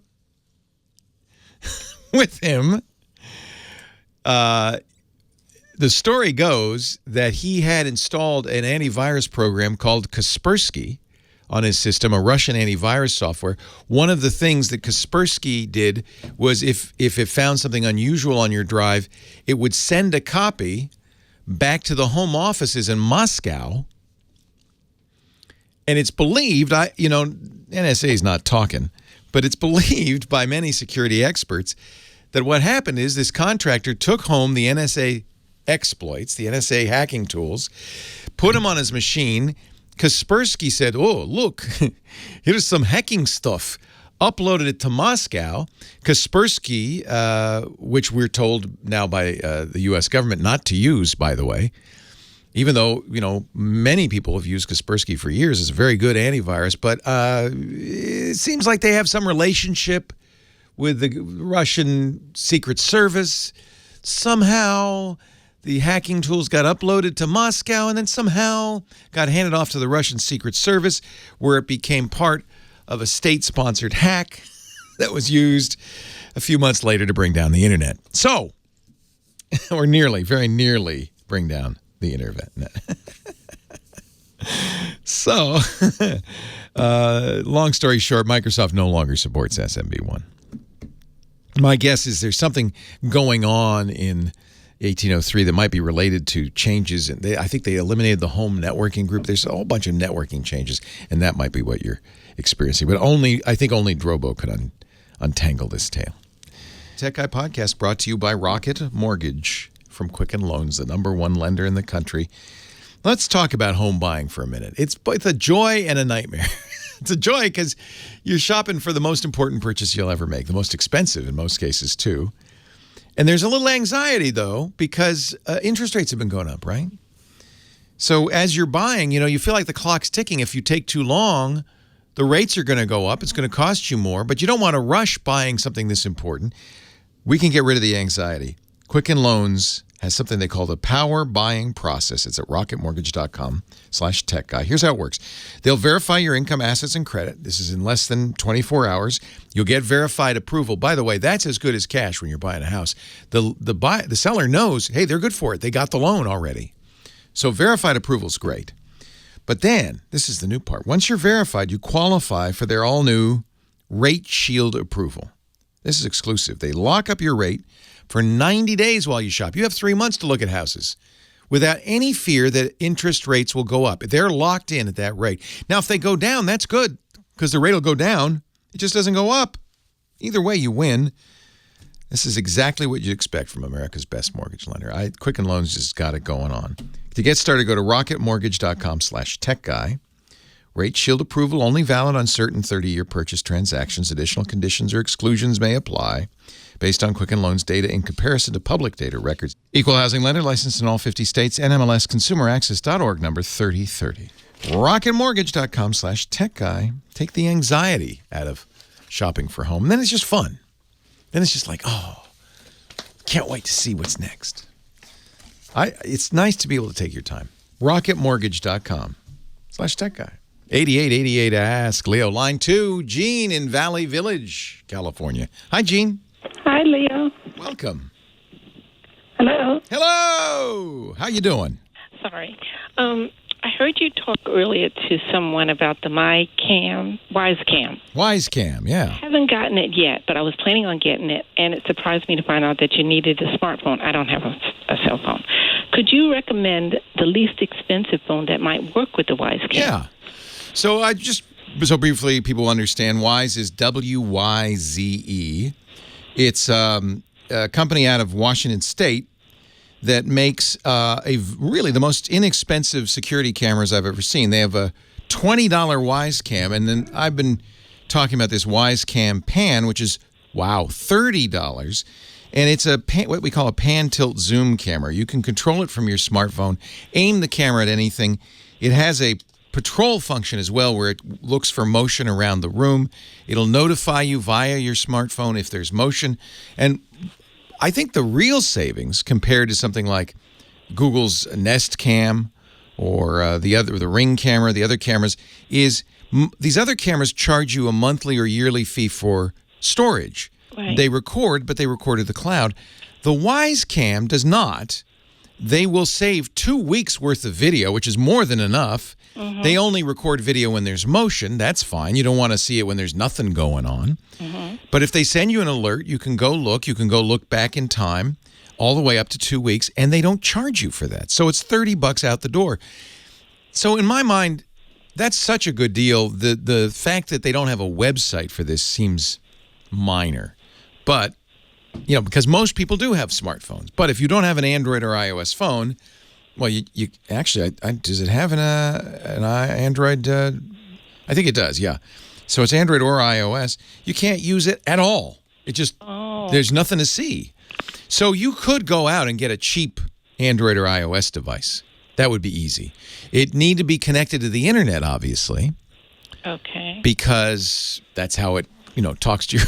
That's how the phone talks to the camera, and the camera talks to the phone. So you need either to sign up with a phone company for some internet connectivity or just use it at home with Wi-Fi.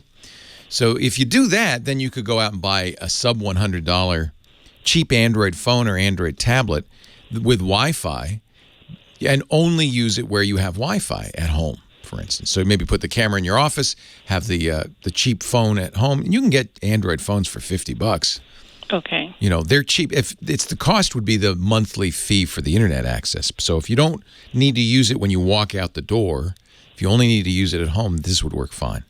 Yeah, because I don't live in a house. I just live in a small apartment. I just needed to collect somebody who's coming in the door and going out. Yeah, I mean, that's one really good use for it is just to have it, looking at the door.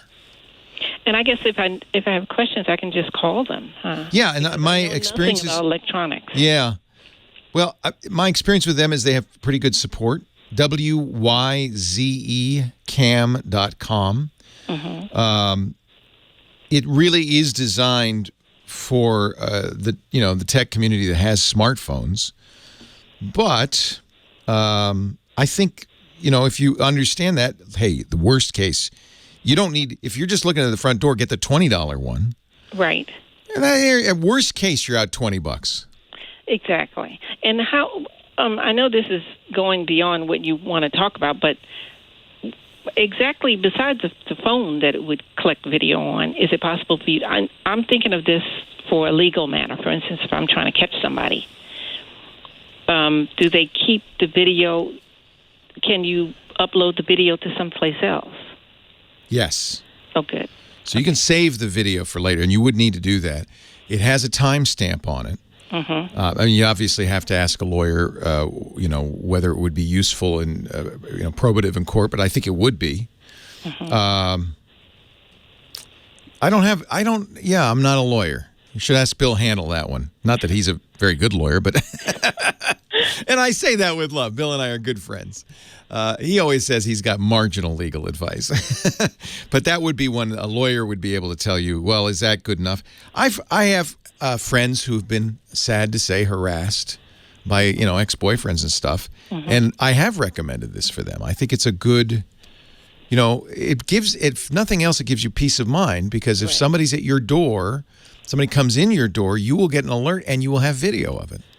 Well, my point is trying to prove it because this has happened before. Well, I would think if you go in front of a judge and you say, Your Honor, I have the video, they're not, I would say that's pretty useful. But again, I'm not a lawyer, so. Right. That's good enough for me. Okay, and you have Wi-Fi in your apartment. See, I'm lost when it comes to electronics. I don't understand what you mean. A router? Yeah, you need to have internet access at home. You have that, right? I have that, but it's wired. It's a cable. I don't have a router. I have a modem, but I can get a router. Yeah, so there's going to be additional cost because this doesn't connect with a wire. It goes wireless, as will your Android device too. By the way, neither one of them connects with a wire. So you'll need to go out and get a Wi-Fi access point that connects to your cable modem and gives you wireless access in the apartment. And that's what a router is? Yep. Okay, great. It's called a wireless access point. You already have a router. You need a wireless access point. Wireless access. Yeah. And by the way, there is, I don't use it, but there is a slot on the camera for a micro SD card. And it will record to the SD card. So you can also have a local recording as well. And if you do that, you don't need Wi-Fi. You just won't get alerts. It'll just be recording to this thing, and you'll have to check it manually. If you think somebody's intruded, you'll have to pull that little card out, put it in a reader, attach it to your computer, and scan through it. But it will do that. So if you didn't need, if that would be sufficient, you wouldn't have to have Wi-Fi. Okay, great. All right. Thank you so much. I'm so glad I could help. I know that's a terrifying thing when that happens, and far too many women especially are subject to this problem. And so anything I can do to help. I think this is really a remarkable company making something pretty amazing. And you really, I've mentioned this before, but you got to give credit to Apple. Because if Apple hadn't made the iPhone, it wouldn't have created a manufacturing monster out of China that makes this stuff cheap. Oceanside, California. Hi, Dennis. Thanks for holding on. Hey, Leo. How are you doing today? I'm great. How are you? Too hot, even down here in Oceanside. It is miserable, isn't it? We don't have AC, so... Well, you didn't need AC 99% of the time. 4 days a year I need it. Yep, and it's those 4 days that just kill you. Yeah. Anyway, hi. Nice talking to you again. Yes. Took your advice this time. I'm sure you remember. You helped me update my old laptop, and then I went shopping for a smartphone. Good man. And I ended up getting the Moto G6. Excellent. And I was the guy with the old StarTech flip phone. Yes, it was time. Yeah. And anyway, I am, since I don't have any other experience with a smartphone, never had an Apple device, I have to say I am very impressed with this Moto G6. Oh, that's good. I do recommend it a lot, so I'm glad to get additional feedback. I think they do a great job, and it's, $249, right? It's very affordable. At Verizon, it's $240. Yep. And I added a Gorilla Glass screen protector for like $25, and a case that's a great case for about $39. And I really like it. Good. It's doing everything. It does security updates as long as you have those turned on. That's the key on Android. You want to make sure you get that monthly security update.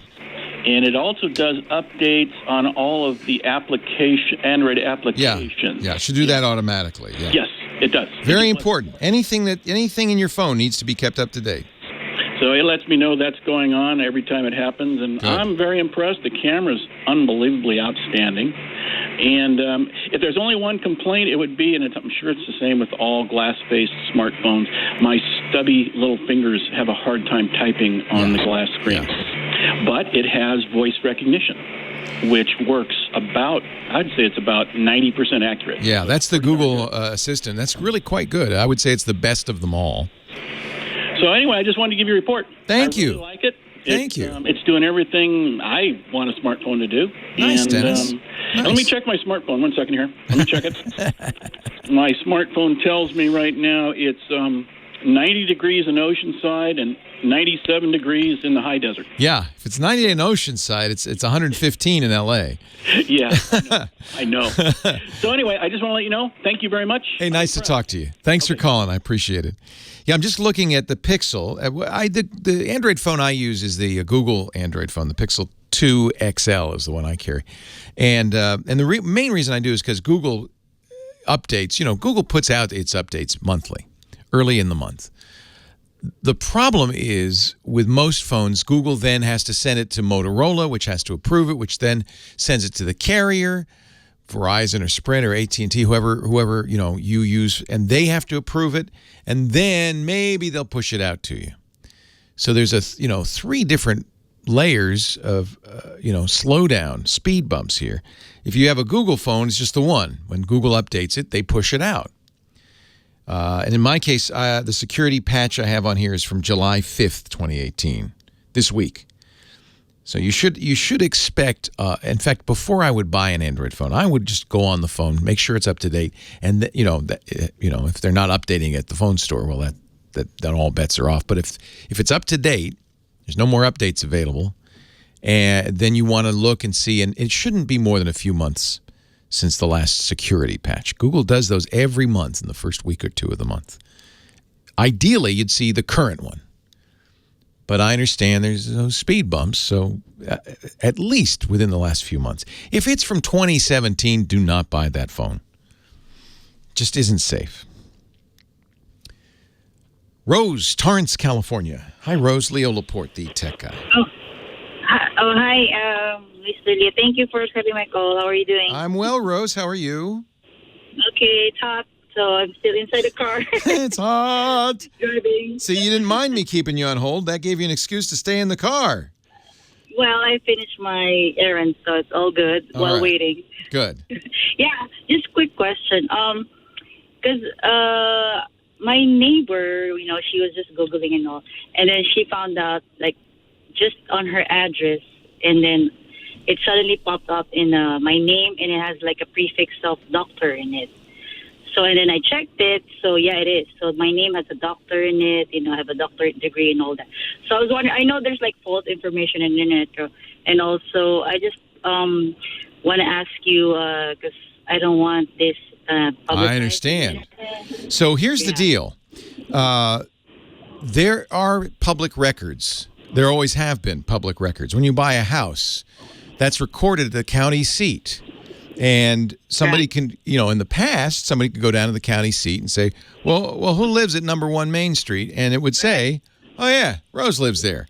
There's public records of your doctorate, right? Because you got your doctorate, you got your degree, and the university makes a public record that so people can, verify it. The problem we have now is in the old days, you'd have to go to the county seat to get that information. You'd have to go to the university, or you'd have to mail, put something in an envelope and put a stamp on it and mail them a request for information.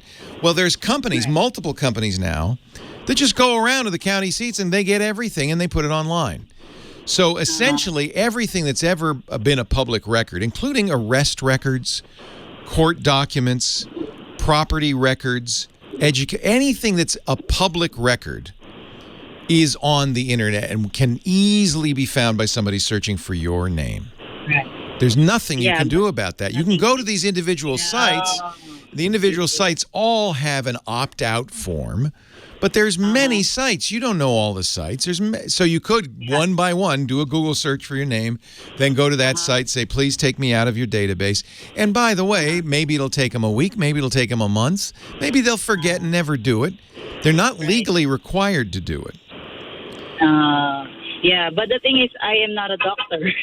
Oh, so it's wrong. Well, but anybody who does searches on the internet, unfortunately not everybody knows this, should know sometimes this stuff's wrong. There is probably somebody with your name who is a doctor. So, and again, not much you can do about it. There are companies, you'll see companies, Reputation Defender is one, but there are many companies that will do reputation repair.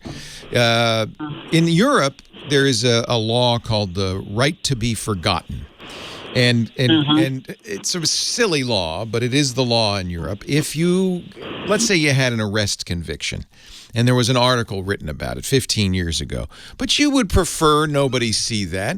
But unfortunately, thanks to Google, you just search for that and you can find it. It's even though it's 15 years old in an obscure newspaper in the south of England, it's still there. Well, in Europe, you can go to Google and say, get rid of that search result. That's weird. You should, and you probably do have the right to go to the newspaper and say, take that off the web. Maybe not, because it's public again. But you could at least ask the newspaper. But the way they've done it in Europe is you don't even go to the newspaper. It turns out if nobody can find it, it doesn't matter if it exists on the internet, right? So you just tell Google. And Google is legally required in Europe, and I find this insane, to go through each one of these right to be forgotten requests, somehow adjudicate them, decide, about half of them they honor, and take that out of the search results. I think that's silly. That's a very silly rule. So what about these reputation defenders? Well, the way they work, they don't remove stuff from the internet. And boy, this is something everybody should understand. Once it's on the internet, that's kind of permanent. But what they do is they bury the results by creating a lot more content in your name. So those will show up higher in the search rankings. People don't go to page 2 or 3 of the search ranking and thereby hide it that way. That's very expensive. It does work if you spend, thousands of dollars a month. Really important to understand. Anything you put on the internet stays on the internet. Unfortunately, a lot of things that are public records are also on the internet and easily found. Best thing to do, go to Congress. We got to change that. Leo Laporte, the tech guy. Let's go to Steve in San Diego. Hello, Steve. Hi, how you doing, Leo? Thanks for taking my call. I am great. How are you? I'm at the end of my ropes after a few weeks. I just purchased a brand new Dell Inspiron. Took it home, had a friend of mine who's in IT, hooked it up for me, and it was working okay. for about a little less than a week, and then all of a sudden my monitor, which is an old HP monitor, but working fine, because I owned an HP prior to this, and less than a week, and my monitor, when I logged on, everything I went into, my email, everything, turned pastel colors. I went the whole route, trying to get that out of there, went into settings, so on and so forth, the usual routine. Nothing. Called the IT techs, the manufacturer, could not help me. A lot of gobbledygook, techno nomenclature. They sent me a second computer, brand new out of the box. It's not the computer. Wait a minute. Hold on. That's ridiculous. It's probably the cable. Could well be the monitor. No reason to suspect the computer at all. Now, you said it's an Inspiron. Is it a desktop?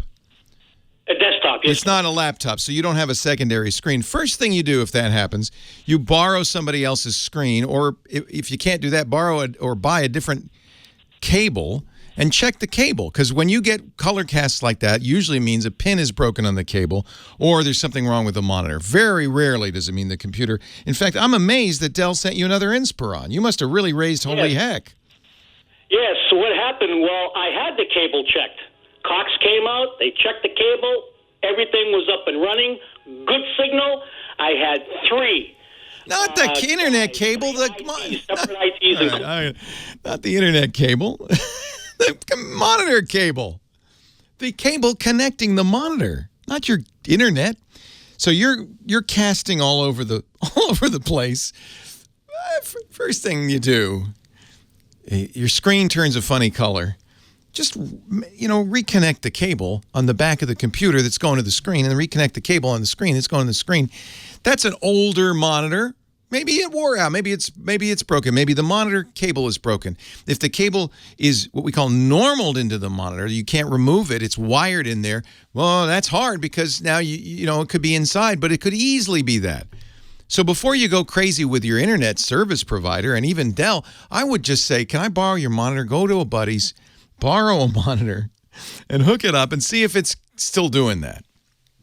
If it's the computer, it for sure will do it to any monitor you connect to it.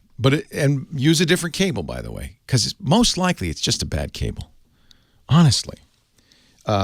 It's not the internet service provider, and if I'm amazed that you got Dell to send you a new computer, because it's highly unlikely that it's the computer.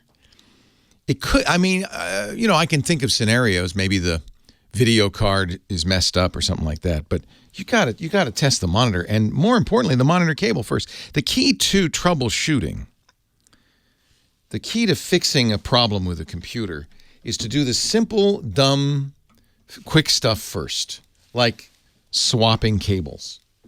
Do the hard stuff later. Anaheim, Leo Laporte, the tech guy. Hey, David. Hey, Leo. How are you, sir? Wonderful. How are you? Hey, I'm doing well. Thanks for taking my call, sir. Hey, I have a Netgear N600 gigabit router and called Netgear recently to see about upgrading the firmware on that puppy. Got quite a few things connected to it, cable modems and a couple of docking stations and, yada, yada. But my support agreement had expired on it. It's kind of an old modem or router. It's like 2010, but have been operating on the impression that updates would be automatically going to it, so I hadn't been real concerned about it. Yeah. Unfortunately, older routers are all manual update. It's very rare. The newer routers, when you buy a newer router, most of them now do automatic updates because that's so important. The good news is you don't have to have a service agreement to update a router. You just have to log into the router with your web browser. Right. Correct. Whatever it is, 192.168.1.1 or 10.0.0.1, whatever the address is, you, I hope, have a password on it. You'll enter the password. And then usually it's in the advanced section. You'll look for check firmware.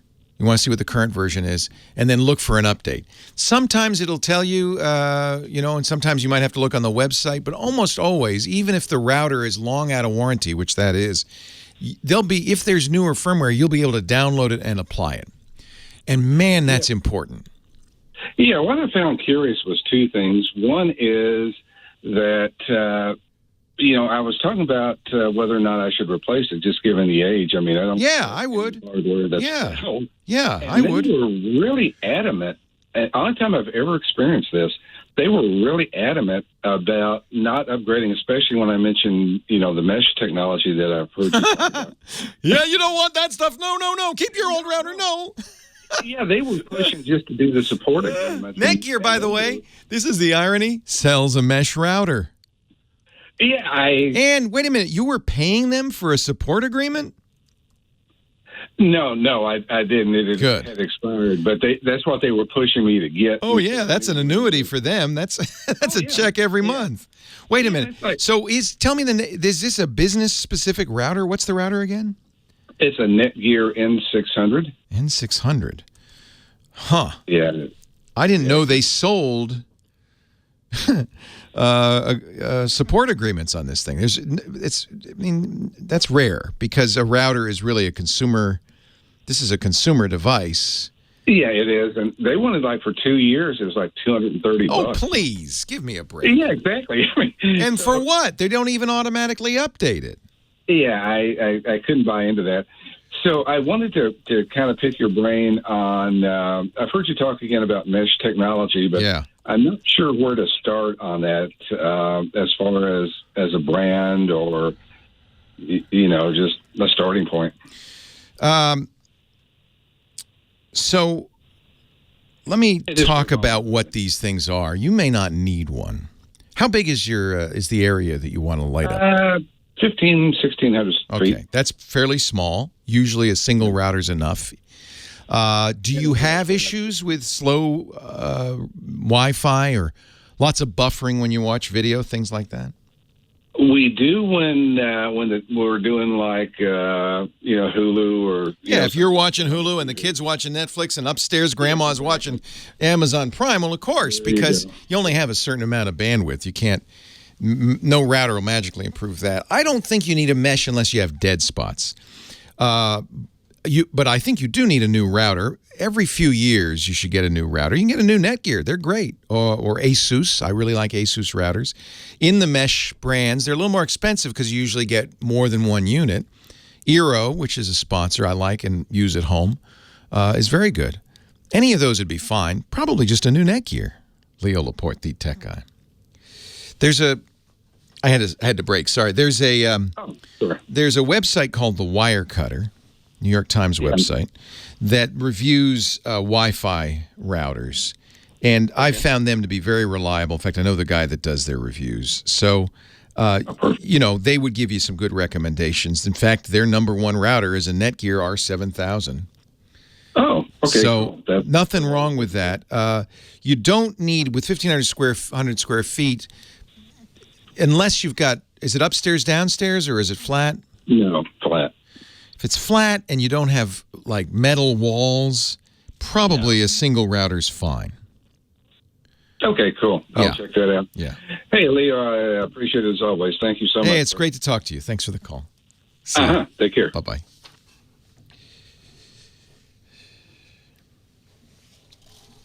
Synology is an excellent TP-Link. They've recommended for years as the budget pick. The Netgear R7000 Nighthawk is $160. That's great. That's probably a really good choice. Well, that's it for the Tech Guy Show for today. Thank you so much for being here.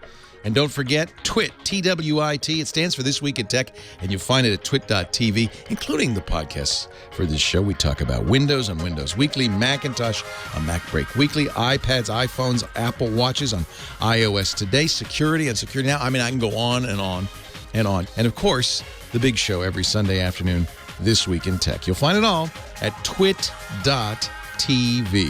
And I'll be back next week with another great Tech Guys show. Thanks for joining me. We'll see you next time.